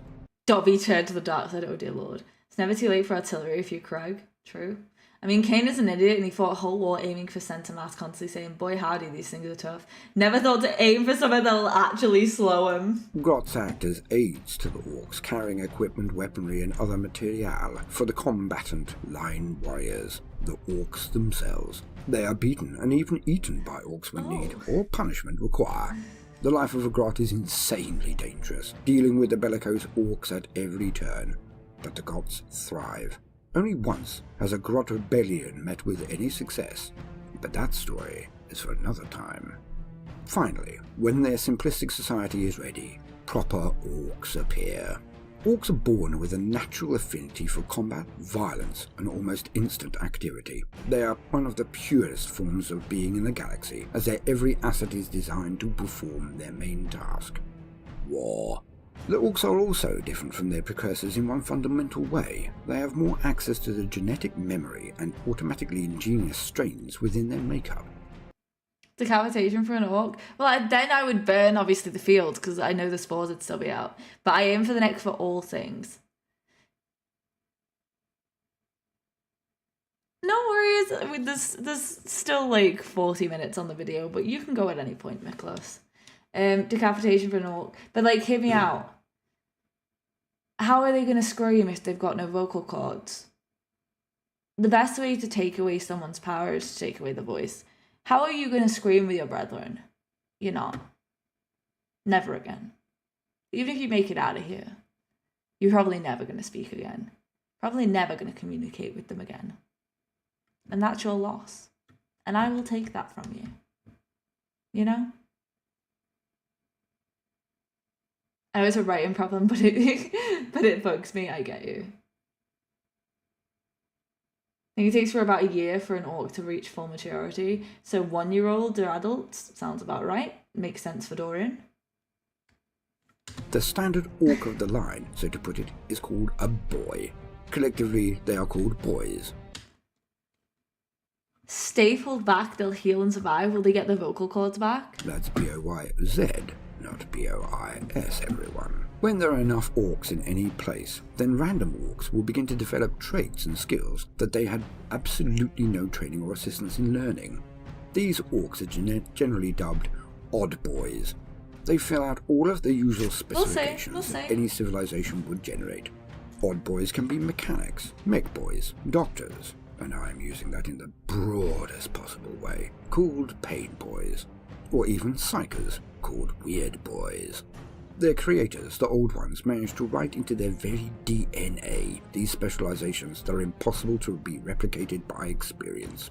The troubling thing for all of the adversaries of the orcs is that these abilities also grow exponentially with the number of orcs that are present. A small tribe of orcs might have a mech boy who can just pick up pieces of metal and bash them into a form of a weapon. A mech boy in the midst of a great gathering of millions of orcs will have potentials unlocked within them, and literally anything is then possible. It was orc technology that created the attack moves of the era of the beast that travelled via a type of teleportation the Imperium has never been able to fully understand or replicate.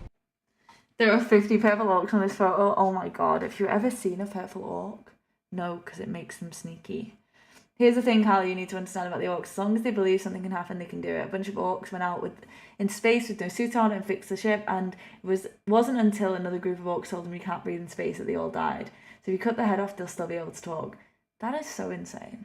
I'll find a way. I'll find a way. Even if I have to rip their vocal cords out in front of them and say, this means you can't speak, then, like, we'll see what happens, you know? We'll see what happens when I do that. Alright, give me 1 sec. I was going to save that story for Adeptus Ridiculous. Don't worry. We'll hear a lot of stories. Sorry, I really needed a drink. I was getting thirsty. The larger the gathering of orcs in one place, the smarter or more proficient and powerful these specialist orcs, odd boys, become. This is due to why did why did the music get so funky? Type of field that the orcs give off as a race. They call it Wa energy.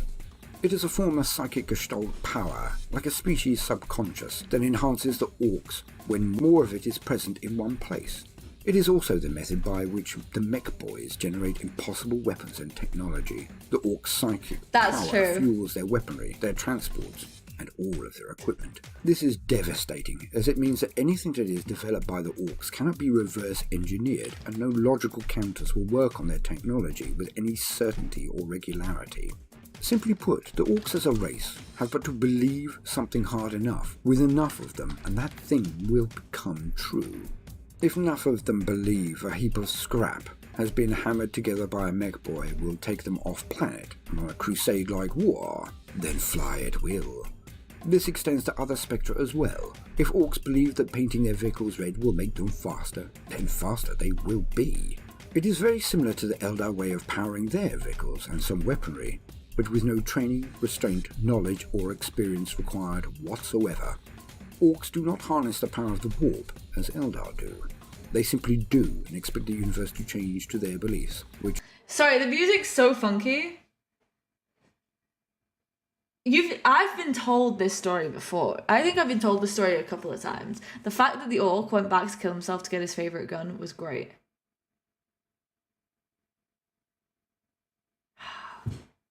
I've killed many people's imaginations. I'm sure I can kill an orc. It might take me some time, but I'll figure it out. Horrifyingly, it does, as long as enough orcs believe it. Their psychers, the weird boys, are not like elegant masters of mysteries or wizards moulding reality to their whim by knowledge and the application of power. No. Weird boys are orcs attuned to the Wa energy that is generated by their fellow orcs, but I shall go into the odd boys at another time. Simply know, for now, that they are more like a hose that funnels and shoots out the Wa energy at whatever they are pointed at.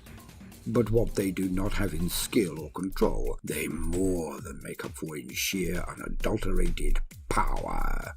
Weird boys are able to channel truly terrifying amounts of energy and wreak unparalleled carnage in the ranks of their enemies.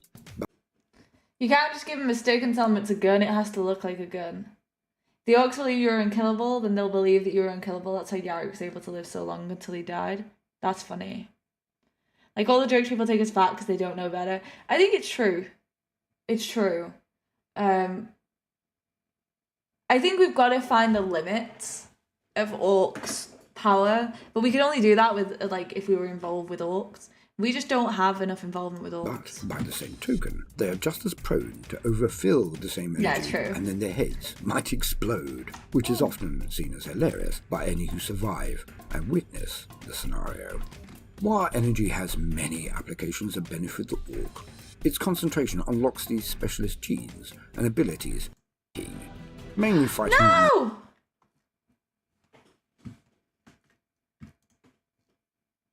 I wasn't trying to do that.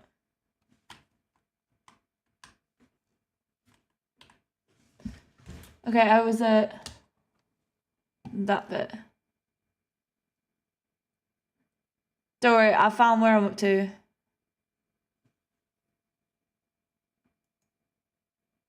Concentration unlocks these specialist genes I did it. and abilities, but more than this. The war energy infuses their leaders and also calls out to other orcs. Still salty that they killed Yarrick off stream. Yeah, no, Yarrick should have been killed on stream. Ricky made a joke about the bunch of guardsmen fighting orcs and they ran out of ammunition, so one of the guardsmen pulled out his gun and was... I feel like that's about to When be an orc finished. gathering gets to a certain critical mass, it starts to throw off a psychic calling, a raising of the orc banner on a psychic level that cannot be blocked or truly measured. This beacon-like effect will draw more and more orcs to the gathering until it is then unleashed in what the orcs call a war. Part crusade, but all rampage. The war does not have set goals or conditions. It simply denotes that a massive war party is about to set off in a direction and conquer and fight, all in their path. The strange biology of the orcs also means that a leader's size, strength, cunning, and even intelligence grows as more and more orc boys and warbands join the war. This is a perfect form of governance for the orcs, as they are quintessentially Darwinian. Any leader can and will be challenged the second they show weakness, incompetence, or any un-orky behaviour, or Any simply if another un-orky orc behaviour? believes that they are stronger or more skilled. In this way, the most aggressive and skilled warriors amongst the orcs rise swiftly to the top, and then grow to match the size of their war. Like, banging the orc died, but the gun was empty, so the guardsmen were like, bang, bang, bang, bang, bang, bang, bang, and they started killing orcs with an empty gun, so a bunch of dogs got together on top of one another, and like, I'ma take tank, tank, tank, tank, and they were like tanks. War is basically part crusade, part genocide, and part pub crawl. Let's go. And please do save some of the orc stories. I'm sure that the people who are very involved in wanting me to learn about orcs may want to take a bit of time for me to learn about all of the orc stories. Insolence or disobedience are met head-on and saying. instantly quashed by the chief killing any challengers as they arise. The chief known as a war boss. If the war boss is smart enough, this can happen before that stage even occurs. But few choose to do this, even if they know in an attempted coup, as they truly relish the thought of a good fight and to display their superiority to prevent further insurrection from their iron-like rule. Thus, fair. the more orcs there are, the more will arrive, and the more victories they gain, the more will arrive, and the more they die, the more will infest the planet. Fighting This is why you orcs need is to truly nuke a orcs. no-win situation for most cultures, Nuke as them even always. if they win the battle, they will inevitably lose the war. Keep The nuking largest war boss, or orc leader, to arise in the Warhammer 40k period was during the rise of the Beast. This orc was said to be able to communicate in clear Gothic, the language of the Imperium, and to formulate plans and strategies that were on a par with a Primarch's ability. It is also a pathway to that state of being that is now lost to the orcs, but perhaps for not much longer. For if an orc can gain the following and power that the Beast had in circa Millennium 33, and maintain it or even exceed it, then the road to the evolution again. I just write they can do the thing, can they? I don't know, find out. It's true. It's true. I'm not saying that y'all are spoiling things on purpose. I'm not saying y'all are spoiling things. It's just I feel like there is a lot of people who want me to learn the stories through the content, which is fine. But I do appreciate you guys telling me the stories. I'm sorry Stone and Sean couldn't be here for the stream. Next time, though. I think the other thing is just saying the power of belief that this stuff works really does a dissonance to the mech boys. No one tell her the prophet of the Orc gods. You all keep your mouths shut about that and let her learn that on her own. Okay, deal. Orcs into the We got a deal on that one. Well occur. But we will get to that in a moment. First person to spoil that ends up in the walls? Thus, orcs have no use for civilization. Okay, we have an agreement. So they simply do not need them. The entire point of civilization is to protect the individual and to improve the lot of those within it. Every civilization springs from abundance, as a milestone is reached and new ways of gaining essentials are developed. As soon as there is a surplus of food via agriculture or animal husbandry, then some of the individuals can then concentrate on other endeavours. This is usually the creation of improvement of dwelling places. As soon as food and shelter are provided in abundance, then other essentials are developed, like improved ways or tools for hunting, animal husbandry, or again, agriculture. When this has been done, more essentials are met, like container making and the like, so more food can be stored effectively. And only when these stages have occurred do sentient beings then develop such things as poetry, philosophy, art. That actually happened in 40k. A group of students rose up, and after they lost, they were cemented into the walls as a lesson. So they're dead as fuck. Science, and eventually statecraft. Orcs do not need any of these things. Their food is the squigs, or in times of desperation, the stotlings or grots. Well, also in times of entertainment. They are utterly self-sufficient, nor do they require the specializations to be developed over an elongated time frame due to the genetic gifts hard-written into their very DNA by the Old Ones. Orcs simply do not need to take thousands of years reinventing the wheel every time they rise anew, as this knowledge is coursing through their veins, simply awaiting the conditions to activate the necessary awareness as bequeathed to them by the Old Ones. I hope you can now see that although many call the orcs the comedy relief of the grim darkness of Warhammer 40k, they are nothing to laugh about. Not in the slightest. 1 second, everyone. I've got to do something quickly.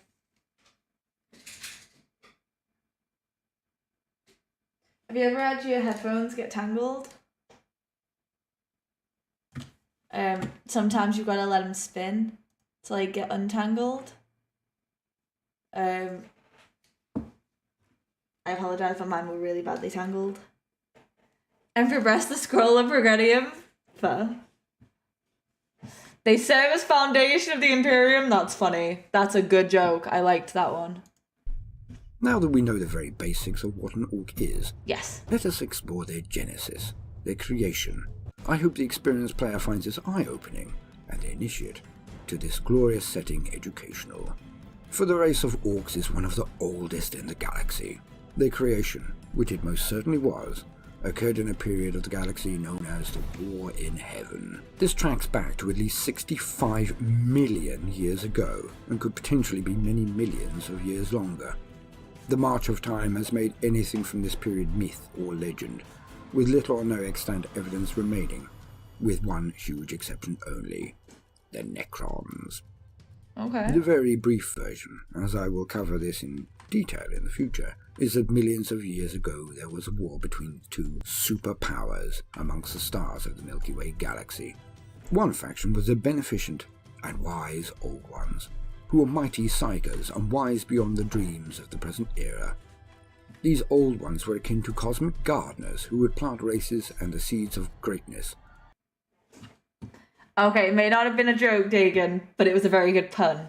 It was wordplay, and I liked it, okay? It was wordplay. Brutal Cunning is a great book that shows both sides of the orcs. You see all the humour from the orc perspective, then the terrified reaction of the Admech. Fair point. The Half Planets is some of my favourite 40k art. It's pretty damn good art. Development of sentient life far and wide in the Milky Way. Their mastery of the psychic plane allowed them to create the webway, and to transport themselves through unfathomable distances in an instant. They helped and nurtured the younger races, and gave freely in that time. Their opponents were the Necron tier. a race of tortured souls who had been developed on a world with a faulty and twisted sun that shredded their DNA and made their every moment an agony to be endured, rather than a life to be cherished. Simply put, the Necrontyr became envious of the Old Ones and their longevity, almost to the levels of immortality in the Necron eyes, and then declared war on them. The war went badly for the Necrontyr at first, for the Old Ones used their vast psychic abilities to predict where they would strike, and then outmaneuvered them via the use of the webway to transport overwhelming force to every engagement. The Necrontyr went down to the dust, and were forced back to the fringes of the galaxy, back to their home world. And all seemed well for a time, but it was not to last. The Necrontyr discovered that their sun was actually being slowly devoured by a creature the likes they had never encountered before. Wouldn't really call it terrified. They would have done better if they were scared.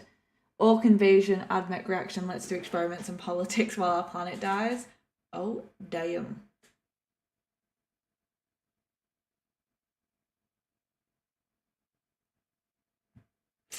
Nice. That's, nice.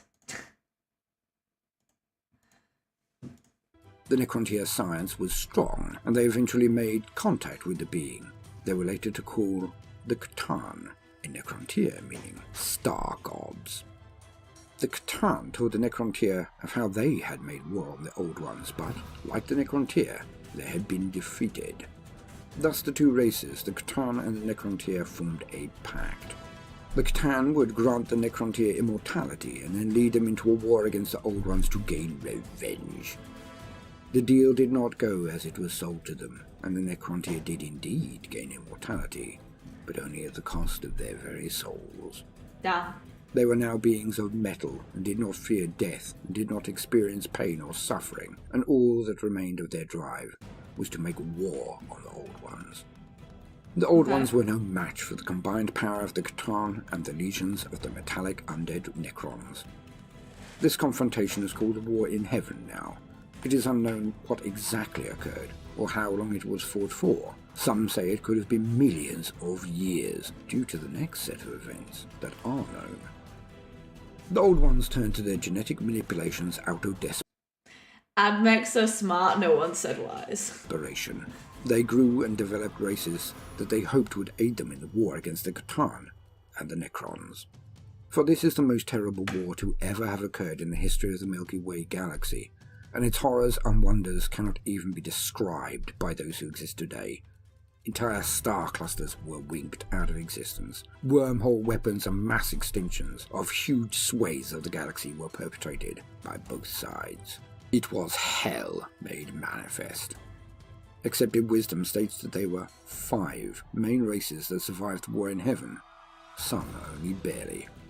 The Jakero, the Knib, the Rashan, the Eldar, and the Krork. Many believed that they were of an age with each other and grown at the same time as one another.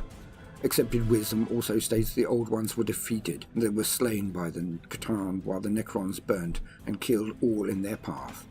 All of the Old Ones died, save one. The two armies together could not be beaten, despite the best efforts of the Old Ones to raise their own races as aids. Yeah, no, they were kicking ass, taking names. Put them to shame too, AdMech guys, be like, hey yo, how they teleporting Titans like that? The accepted wisdom then goes on to state that the war was ended and the C'tan fell on one another in cabalistic orgies of destruction and power. When they had all but expended themselves on their infighting, the Necrontyrs struck, finally turning on them and shattering them into multitudes of shards and enslaving the C'tan and using them then as weapons. When this was done, the Necrons looked around and measured themselves to the strength of the Eldar. After the War in Heaven and their rebellion against their C'tan masters, the Necrons were spent and decided that instead of fighting the Eldar, and very likely losing, they would go into slumber in stasis vaults and simply attempt to outlast the Eldar. Hence they went to sleep in their time-proof stasis vaults, and did indeed slumber until their awakening in the present era of the Imperium. The Krork were ravaged by a plague of psychic entities called enslavers that had been a factor in bringing down the Old Ones, and the Krork were near destroyed, along with the Knib Rashan. The Eldar avoided this plague by retreating into the webway for a time, but the plague of the enslaver entities could not go. The Krork numbers fell so much their energies depleted in areas never before experienced. Then the Krorks devolved into the Orks, a shadow of their former glory and power, from which they would never recover. This is a tragically brief recounting for such monumental events, which I will cover in more detail at another time, but is fundamental to the history of the Krork and your knowledge of them. Wait. They did one thing to get to everyone killed fighting orcs, underestimating them. No snitching on the Silent King or the Strong Lord. Okay, I'm excited. Then they wanted to capture the orcs so they could figure out how they did that. Like, my guy, hold half your city right now. You're losing the war, not the time. For now, we need to discuss the true history of the Krork and Orks. Ghazghkull are a race that show the origins of the Krork in the War in Heaven. They too are very ape-like. They resemble Terran orangutans and have the innate ability to modify and innovate in regards to technology. Their abilities were genetic as well, but instead of using psychic energy or war power to charge their weaponry and gadgets, they used pure science. A Ghazghkull artifact would work in the hands of anyone and by the standard laws of physics. Hence, anything they made could be reverse-engineered by a technologically advanced adversary, and the Necrons were nothing if not very technologically advanced. The Knib. 10 limbs and festering, possible warrior beasts that were successful enough to survive the War in Heaven, but not enough to turn the tide against the Necrons. The Rashan, where even less is known. Only one instance of their activity is known to have occurred with the Imperium of the Grim Darkness, and there are scant details concerning this race of ancient power. But what does this all show? Who knows? What has this to do with the Krork? So they just beat themselves stupid, that's fair.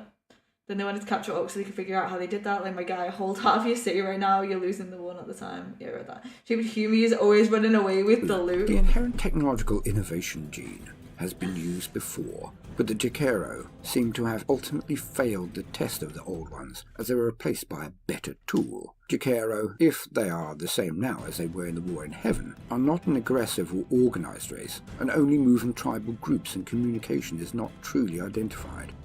No human knows if they are telepathic, or even intelligent. So this is why I believe that they are in fact a failed experiment, and the Krork were the distillation of these traits in a more useful package. If you add to this that Ork technology cannot be replicated as it works predominantly on psychic or Wa energy, then it can be seen how the lessons learnt in the formation of the Ghazghkull are perfected in the Krork. Orks can also innovate according to the size of their tribe or congregated numbers. The larger the group of orks, the larger the war boss, the more exceptional the technology that is possible. This can be clearly shown in the confrontation with the beast, as I mentioned earlier. When the beast arose and gained the largest following since the Rylanor campaign, if not larger, then the technology displayed by the orcs was enough to smash the rules of physics with gusto. The attack moons of the era were transported across space, but not via the warp. It was technology akin to teleportation, but on a scale hitherto not even dreamt of. It doesn't make sense. Why are they always trying to survive and preserving the technology and culture? Just fight. It's not difficult.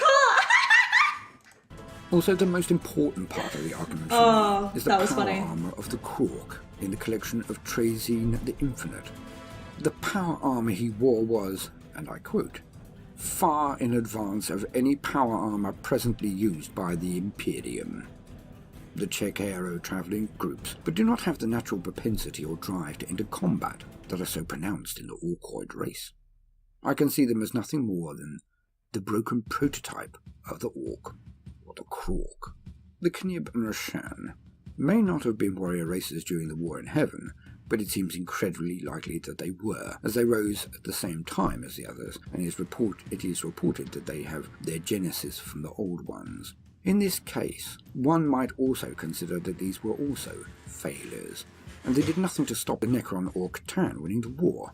But more than this, they have never been the level of threat that the orcs have been. The Eldar have definitely gone out of their way to keep the population of the orcs to levels where the Eldar would never be endangered by a return. A Joker set up a Hellhammer to go over to... Oh my god. Baneblade variant? Oh dear lord. Their previous form, the Krork. But we shall get to the Eldar and their betrayal shortly. So, we're looking at another failed race, whose shortcomings were then correlated and catalogued, and led eventually to the development of the ultimate Old One's weapon, the Krork.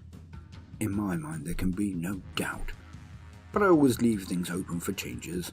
As things stand, I feel this is correct. But I shall continue. My most outlandish theory in this regard is about the Eldar themselves.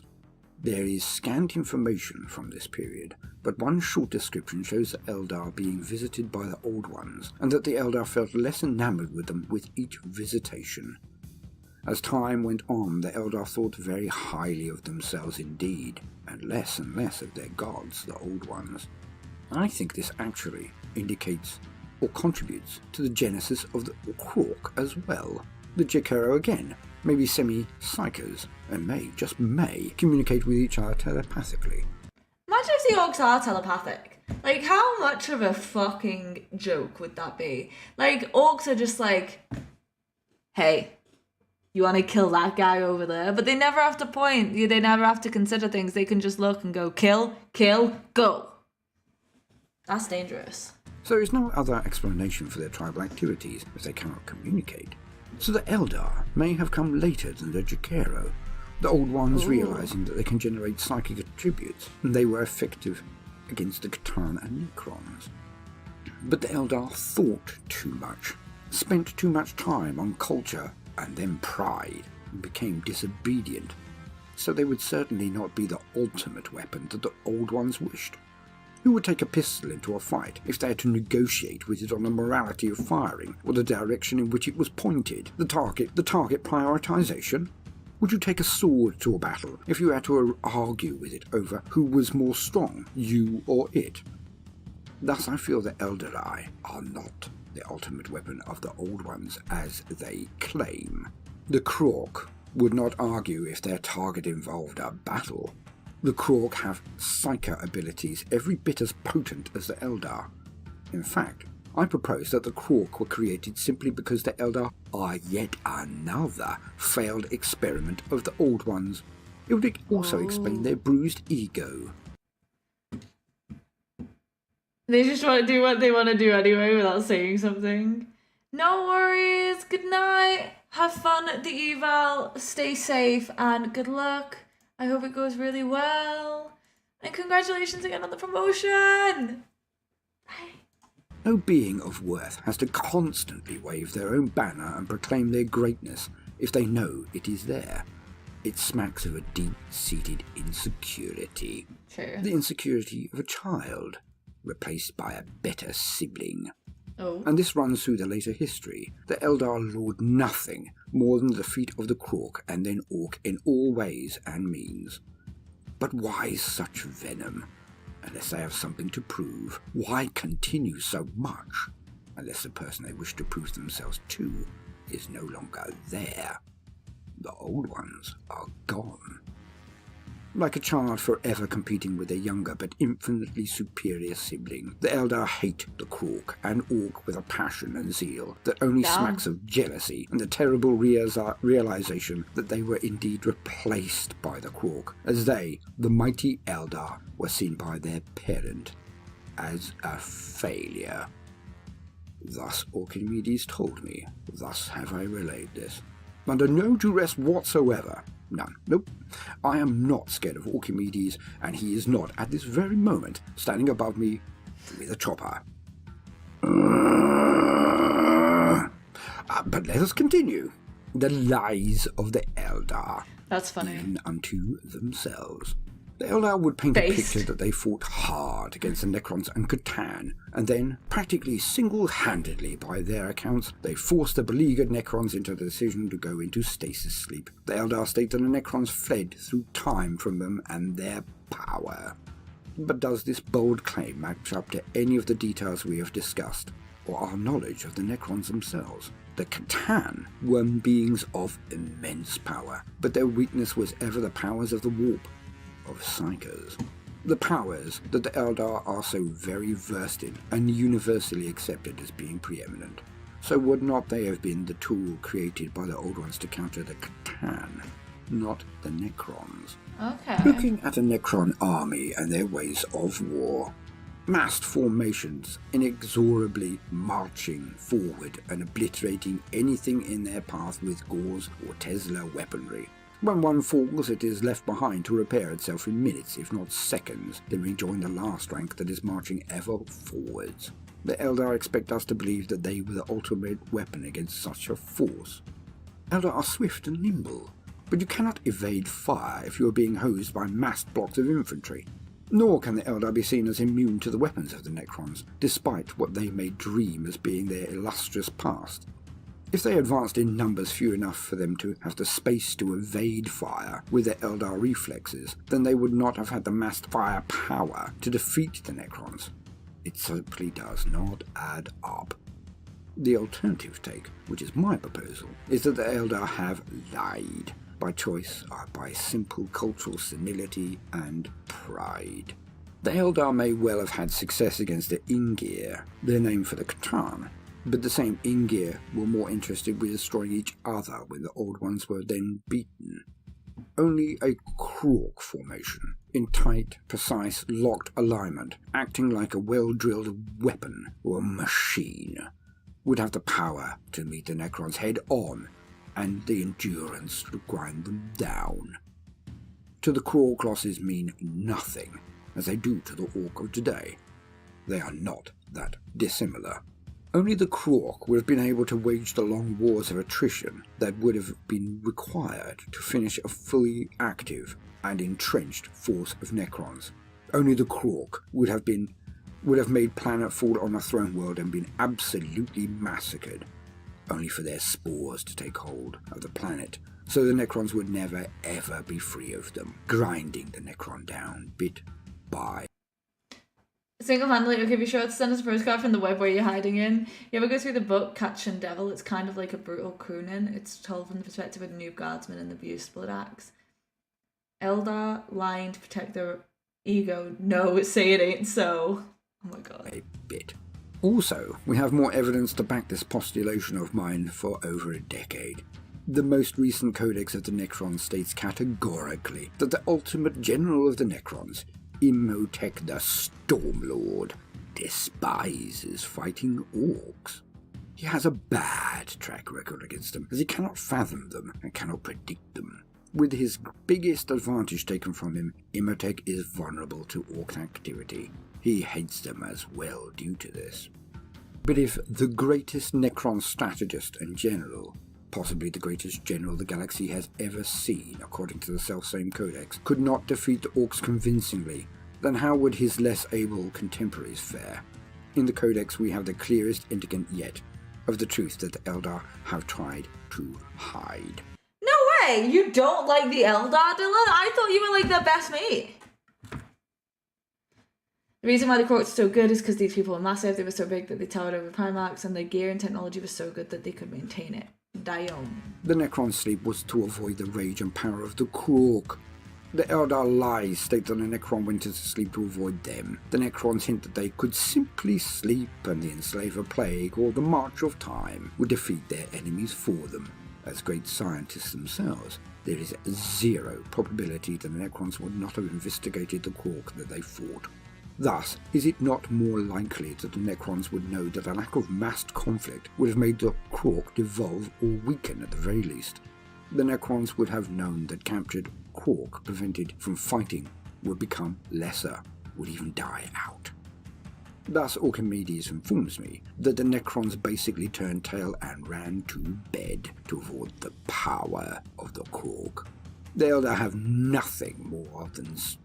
done nothing more than steal the laurels that rightfully should be laid before the Krorks and their children, the Orks.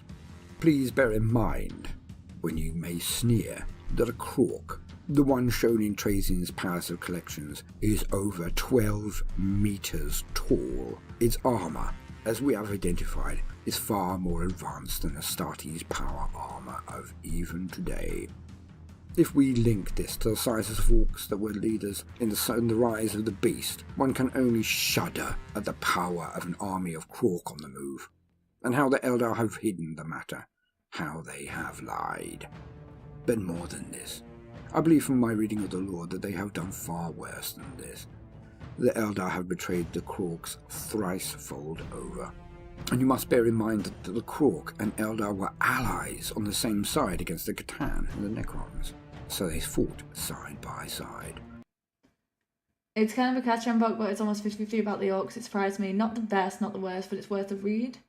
It's on the audio Games Workshop show. Also, there is note that the Krork were always bellicose and truculent, but did meet and coordinate with their fellow children of the Old Ones. So please bear in mind that the Krork were warriors the Eldar relied on and had fought alongside. Now, let's rip back the curtain and reveal their worst atrocities. The ones they either like to hide or refute, or even go so bold as to pat themselves on the back for, entirely forgetting the past and their connections to the other children of the Old Ones. It is vile, and it is threefold. The three great betrayals of the Eldar. One of the major contributing factors to the fall of the Old Ones is stated to be that a plague of powerful psychic entities started breaching the gap between the Immaterium and the Materium, between the material realm and the warp. These were not demons, as we would know them today, but psychic entities nonetheless. They preyed on the Psykers, and none were more powerful than the Old Ones. This plague, plus the power of the Catan and the relentlessness of the Necron, finally ended them. But it did not end there. The Enslaver plague decimated the other sentient races, all bar one. The Eldar. Yes, they took casualties and had to do something. But did they stand with their Krork brothers, or Knib, or Ashan, or Tukero, or any of the other children of the Old Ones? The most powerful Psykers of all of the races. In a word, no. The Eldar hid in the webway. There you go, Dylan. Eldar hiding. I guess Eldar are the best trolls in the galaxy, though. That's a vibe. Into which the enslavers could not go, as it is neither the Materium nor the Immaterium. Only through the gates created by the Old Ones and taught to the Eldar could access to the webway be gained. They fled. Cowardly? Definitely. But did they extend their hidey hole to the other races? I love that. Cowardly? Definitely. Did they herd the Krork, Knib, or Tukero into the webway, and safety also? The evidence is that this is a striking no. Ouch. They allowed the Krork to take the worst of the damage, and saw their numbers dwindle rapidly. The time frames are always difficult to truly discern, if that I can see why you're not a fan of them now, Dylan. is possible at all, but there are further reports from that age. The plague finally abated and the enslavers had ceased their attacks. Whether they starved through lack of food or some other situation arose, it is unclear. But they did stop. It was then that the Krork attempted to rebuild and to begin to conquer the galaxy. The Krork were still one at that time, and still Krork, but something happened that led to an event known only as the Big Party. It is suspected that the huge wars to dominate the galaxy, although it may have been scarcely populated after the enslavers, went so far afield that the unity of the Krork was eventually eroded. As individual wars went further from the whole, differences in tactics and approaches finally developed. The Krork had lost unity. But what happened next is foul. The Krork are stated to have simply diverged and split, and then the main force of Krork, the clan known as the Blood Axes, was set upon by the other factions of the Krork and butchered. This faction, that was still organised and disciplined, and the epitome of martial power, was simply outnumbered and torn down. The unity of the Krork was smashed, and the sizes of the individual leaders of warbands would have been far less than the Krork, who led the whole unified race. Due to split war energy, they began their spiral into de-evolution. But there is also rumour that the Krork Civil War was not entirely internally generated. That is fair. You know what? I've noticed elves in fantasy generally do believe that they're better than other people. That is a vibe that I have seen in so many of them. Even now, there are rumours that other outside parties caused this rift and massacre, and led to the downfall of the entire race into a lesser entity. They did this as they could not face the Krork in open war and hope to win. If the Eldar are known for anything, that is not from their mouths and lies, of course, then it is deception and intrigue. I feel that the Eldar were definitely behind the breakup of the Krork nation and its subsequent civil war. Why? Because it is simply congruous with everything we know of the Eldar. It rings true. The last and longest betrayal.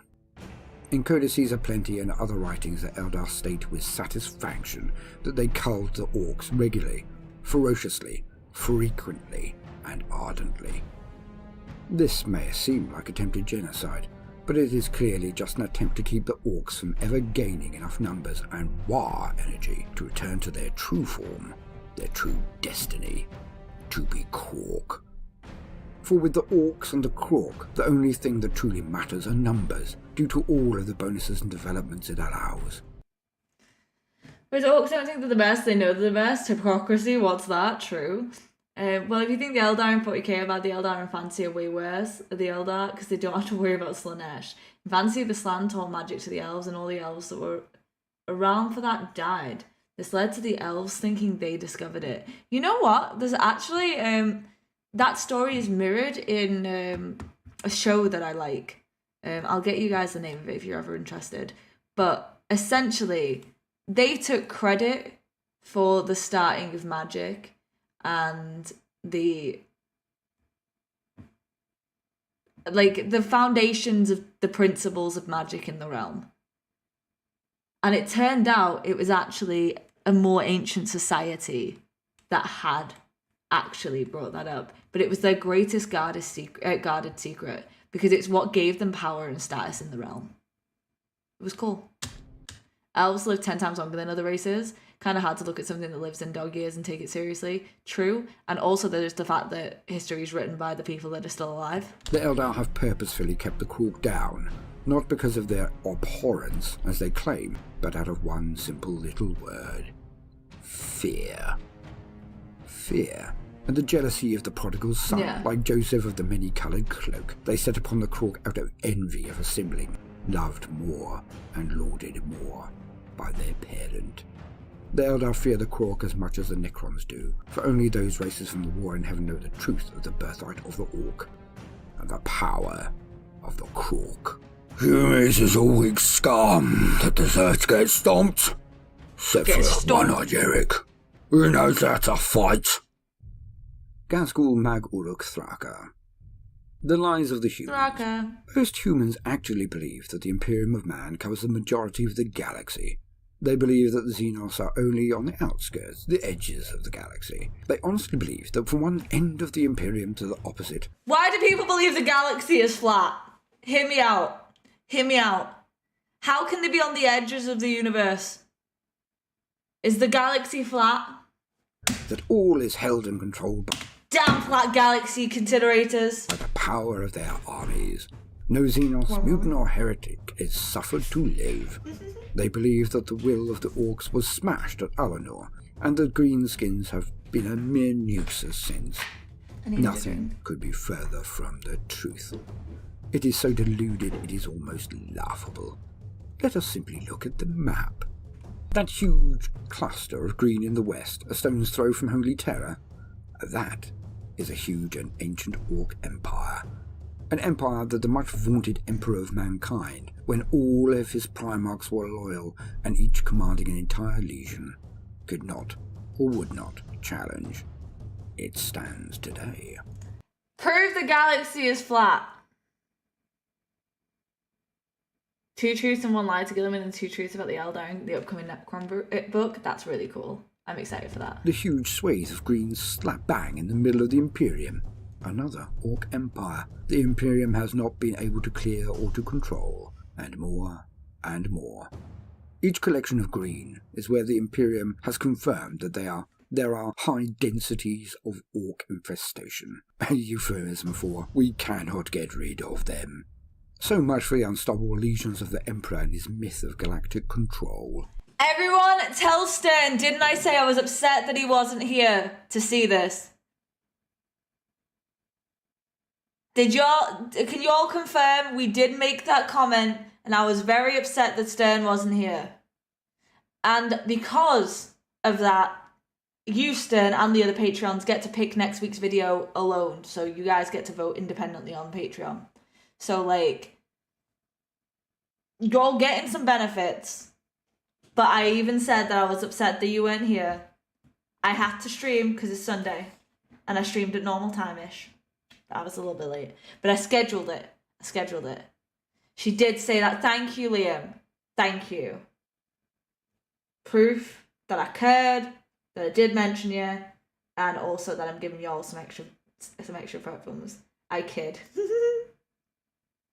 Yeah, Dan also was here and heard me say it. You don't hear nothing, Mateo! You are lying. You've been here since the beginning of the stream. I really hope the Assignment King is going to reveal the truth of the Eldar and not the hero speculated and rumoured that they helped the Necrons. That would be kind of cool to find out. But I wonder what impact that would have on the universe. You know what I mean? To just automatically change everyone's perspective. Alright, we ready? More lies. Sad, pathetic lies told to the children to make them feel safe from the monster who is actually walking up the stairs. But what report on the Orcs, what discussion would ever be complete without mention of Krork and Mork? I love Gork and Mork. Oh, no worries. Well, you're not a nuisance. We love you. And I'm glad you were here, even for a moment. And have fun with your friends. Tell them Weird Internet Girl says hi. And yeah, we'll catch up later. Most powerful of gods, so mighty that they literally ignore the others due to their being beneath their notice. Even mighty Khorne, he speaks of blood, but that is the result of the combat, the repercussion. Krork and Mork love the fight itself. They are the real gods of war. He's just a sop who garners the outcome, not the act unto itself. Krork, the god of brutal cunning, and Mork, the god of cunning brutality. The only two gods that the Orcs require. The gods Krork and Mork have taken absolutely no interest in the material planes, until recently it would seem. I like to think of it like this.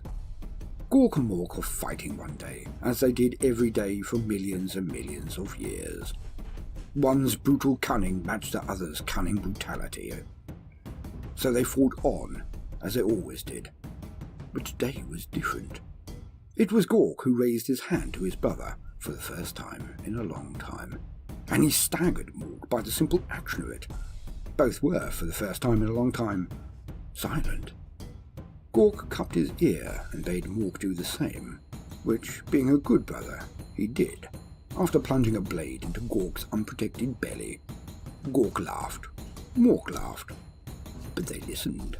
The day had come at last. For Krork and Mork heard the tumult in the Materium. Yeah, everyone, Stern said like the stream. And they smiled. For they had been having fun, of course, in their long battle, but they had only fought each other as there was simply nobody else where... Dang it, how did I just see your comment? She said she hates that Stern guy and glad he wasn't here. You are a liar! I'm defending this one.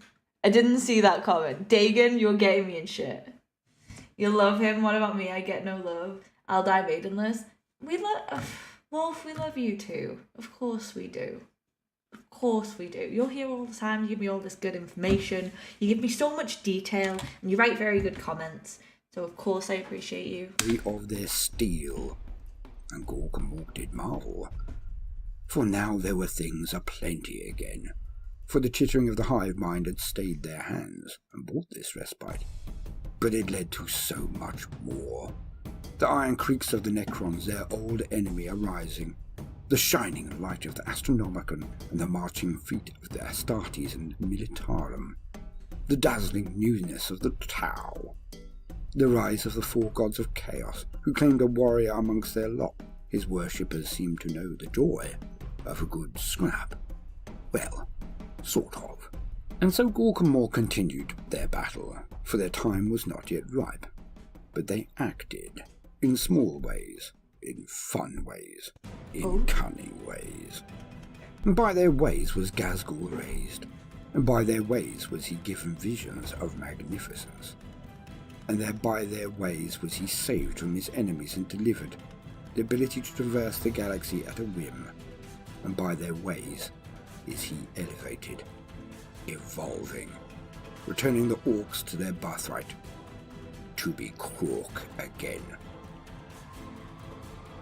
Ghazghkull Mag Uruk Thraka has been blessed by Ghazghkull and Mork, and now calls himself their prophet. He now appears all over the galaxy, has had strange events protecting him and plucking him out of time and space when he is in danger and depositing him back into real space, but always near orcs. Safety. Krork and Mork have big plans for Ghazghkull, but he is now in command of the majority of the empires of the orc races, the far-flung stars. He is now in charge of billions of orcs. Ghazghkull is becoming a Krork in my mind, and the entire galaxy had better say, thank Krork and Mork. If he does ascend to that state of being, then all of the orcs he comes into contact with will grow in size, aggression, and abilities. Good, I'm glad you do, because I love you guys. The smartest orc in the galaxy has massive brain damage. Oh my god. Here's what happens when you shoot an orc in the head, but don't follow up with a second shot. Oh my lord. He may only need to be in system, not even landing on a planet, for this effect to be transmitted through the Wa field of his race. This same effect occurred during the rise of the beast, and the recorded orcs in that Wa were considerably larger than normal orcs. If Ghazghkull Mag Uruk Thraka does wrestle control of every orc kingdom and planet in the galaxy, then he will most assuredly evolve back into that sublime state of being. For his ascension and the return of the Krork could mean their utter domination of the galaxy, but perhaps better to be the slave, even of a Krork regime, than to watch the entire galaxy be eaten by the Great Devourer, one system at a time, until nothing whatsoever is left. The simple hidden truth about the orcs is that they have always had greatness and domination hardwired into their minds and coursing through their veins. They have been quiet by their standards, and almost in a state of abeyance. Why? Very simple. Without the eternal war against the Necrons, without a proper enemy to fight, they were never ever in danger of their lives or existence. Even during the most vicious of Eldar culls, the likelihood of the orcs getting a proper fight was negligible. Hence they existed, waiting, mainly fighting one another due to there being nobody and nothing truly worth of their abilities. For what orc would go into a war with someone without some real crumping and Here, Angrond and Ghazghkull fight when? fun involved. So, as a race, they slept and had fun. With the resurrection of the Necrons, the invasion of chaos, and the attack of the High Fleets, finally, the orcs will come out of their slumber as well. Finally, they will throw off their comedic element and become what they always were. The very antibodies of the Milky Way galaxy, its greatest defenders, and its most powerful soldiers.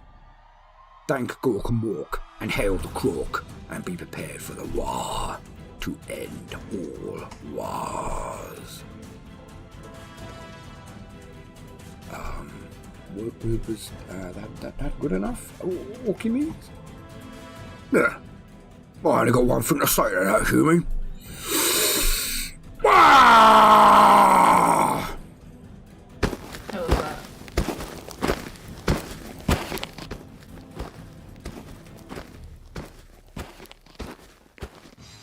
I think he was happy with it. I think he was happy with it. Okay. Wolfbane, what was the video called? Final video of the day. What's it called?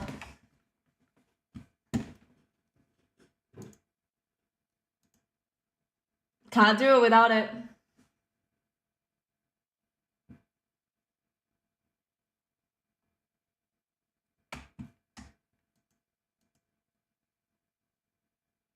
I don't think we're going to be watching magic mushrooms with antisocial behaviour problems, but, like, to be fair, that's a very good definition of an orc.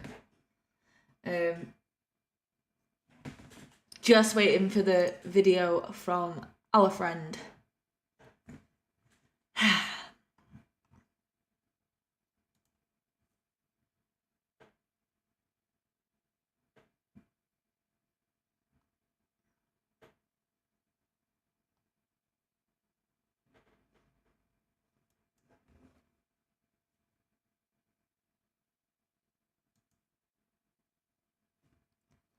Yes, but there's like 5 Justice for Yarrick videos, and he said it was one that's 5 minutes, but the only one I can find like near that is 10 minutes.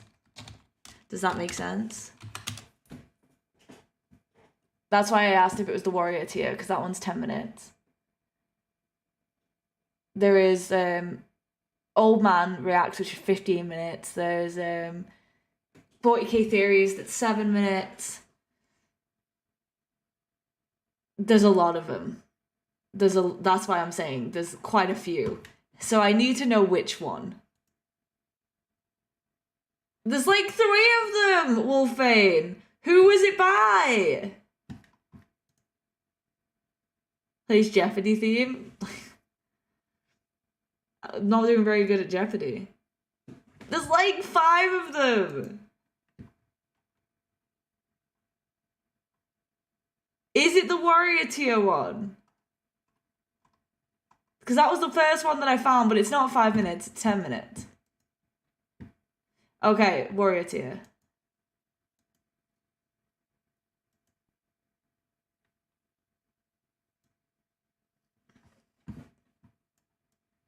This is why I was confused. I was like, I'm getting given a number that doesn't make sense with the videos that I've found.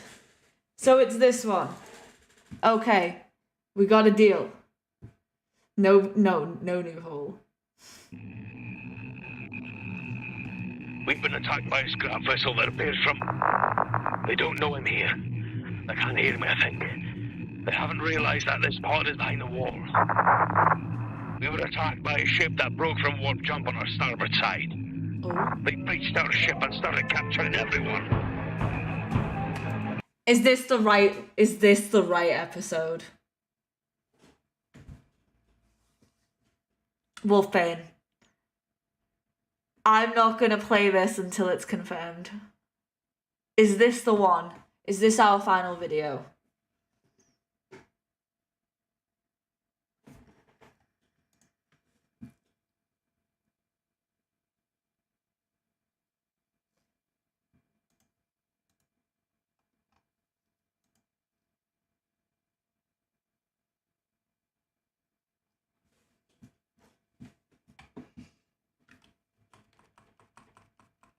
Oh, it's fine if you got the length wrong as long as I've got the right video.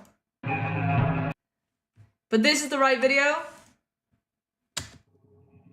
This one is the correct video. Can I confirm, please?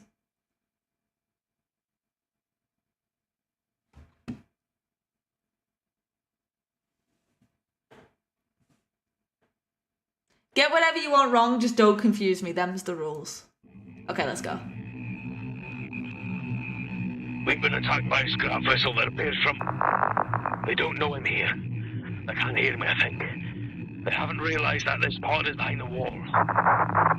We were attacked by a ship that broke from warp jump on our starboard side. They breached our ship and started capturing everyone.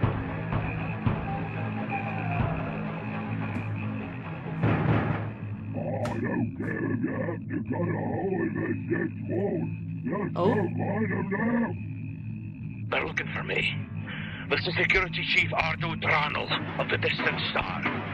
Find the Thatchstar Stellar location and send assistance as soon as possible. Worrying. We have been attacked.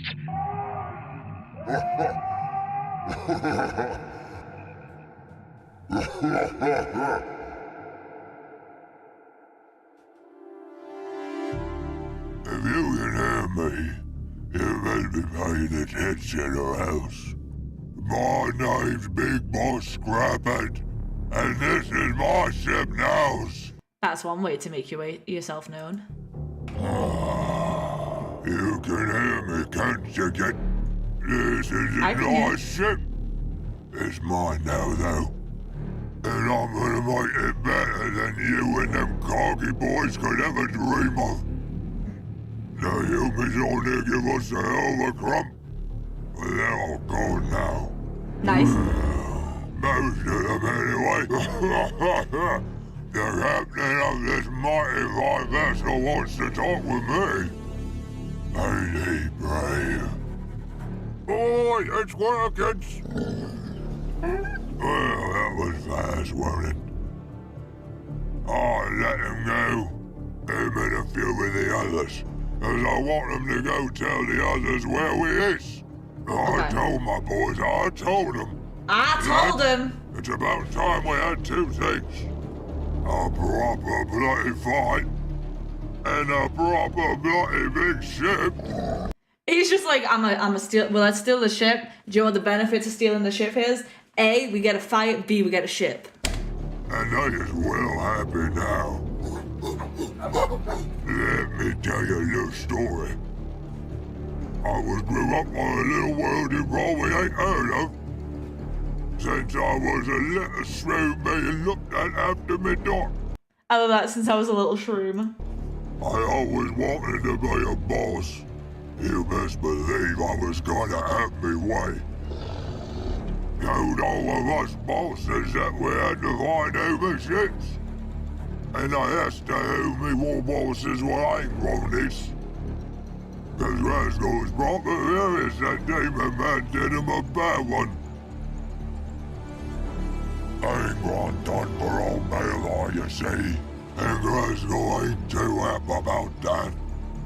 So it's proper personal. And I ain't got nice to look out. Now any humans that's listening, if you know when this ain't gonna be to be, you should let me know. Cause the biggest ever is after his little red horse. And we just gotta find him. And when we do, he's in for a right old mocking grumpin'. Me and the boys was well in the crop with them clanky claw things. When we got a call from Weird Boy Now saying we was to come home and hitting orders. Well, me and the boys weren't having it. That was till I heard that the order was from Ghazghkull himself. Well, me and the boys ain't gonna ignore something like that, is we? We know better than to piss off Gaz himself, eh? We all got back on our ships and buggered off. Can I just say I love the voice acting on this? Leaving them clanky crab things to lick their wounds and wonder what was happening. When we got to the monster point, I near lost my mind. I never seen so many bloody orcs. There must have been at least 100 of them. I couldn't count past that, but there were so many ships and orcs that I couldn't even see the planets. Anyway, guys, spoke so loud we can hear them all through the ships and all. Right, listen here. Y'all know about old Bailey.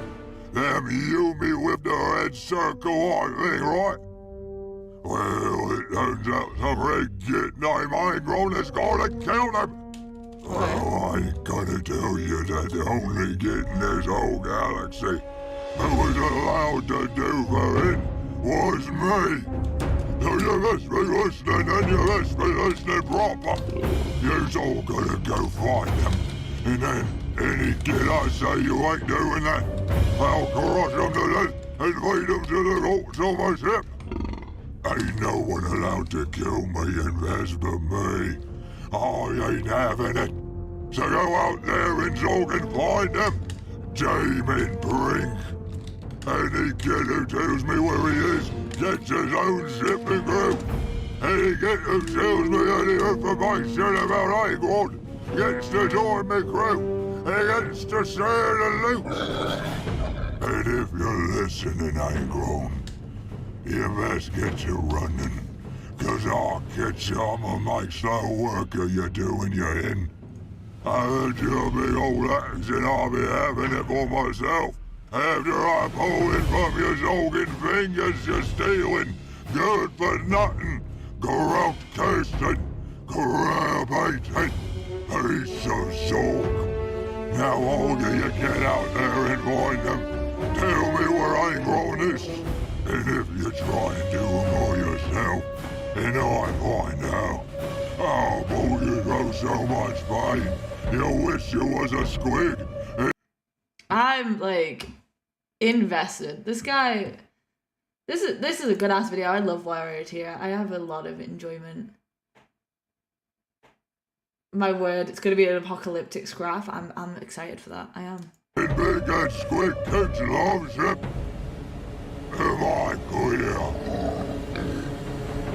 Me and all the boys was all shaking in the boots. Everyone was quiet for long been thinking about that. I'd heard about how fuming Mad Cows was, and now I know for a fact it was real. We was all proper pissed off about old Bile.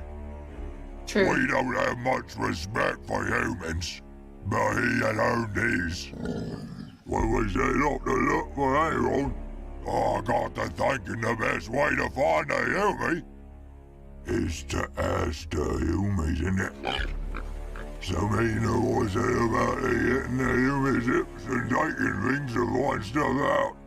The Humies that we talked to were real quiet, even shaking. So we told them we was after the Diamond Bridge, and they told us anything they knew was what a lot most of the time. I got told my human war boss Angron and his warpy was hanging around a place called Armageddon. Armageddon. That's what old Bile. This is very cool. I like hearing about armies. I'm gonna say armies, but you know what I mean? Like, I like hearing about orc warfare because they're interesting. Us orcs had some proper friggin' fights on that planet. If you know anything about Armageddon or where it is, you best be talking to me now. And if you know anything about Angron or his lot of kids, you best be talking to me right now. Or else, God himself ain't called the biggest war. And no, I ain't gonna let them down. I'm gonna make a voice what tells them where this David Ritz is. And Ark will crump and know he won't get him away. But to any orcs want to hear this, if you got any information about all this, I got a hold full of bits and gold and what have ya.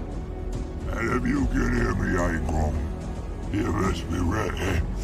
Cause when we catch ya, and we will catch ya, It's true. we's gonna grind you in the face and find our trucks with ya. I'll put your horns in me shippings and mash you against the bits. You've racked up when you killed old Bile, and we ain't gonna let you get away with it. You ready, winged cat? This is a distress signal from Escape Pod 6 aboard the ship the Distant Star. Oh, I wouldn't go to that. I won't so can finish it. Yo, that's cool. That's cool. That was very cool. Okay, ladies, gentlemen, just before we finish up, you know I've got to say it. Big thank you to my royal patrons, my tier 2 supporter, Izzo, my tier 1 supporters, Hansel Panda, Suki SJ, Sternly, Dan Cohen, KS315, Matt Ben, and Dale Narin. These are the names that you will have to blackmail, bribe, and go through in order to get what you want to come on the video next week. So they will be choosing next week's live stream. So the Sunday night live stream. So, you know, keep them on good sides. And ladies and gentlemen, I just want to say a big thank you for everyone for coming in. Thank you so much. Don't forget to like the stream on behalf of Sternly, because they couldn't be here today. But also, thank you for coming in and hanging out with me. It was really interesting. I liked both. Obviously, I was a bit more invested in the Emperor's Children at times. But that was because it's kind of cool and it's kind of my faction. People are shy. But thank you all for coming in. I want to say I'm proud of y'all for getting through today. Even more proud of you for getting through tomorrow. Advidasan, Arrivederci, good shudders, away go. Peace! See y'all on the next one. Video on Tuesday. Bye!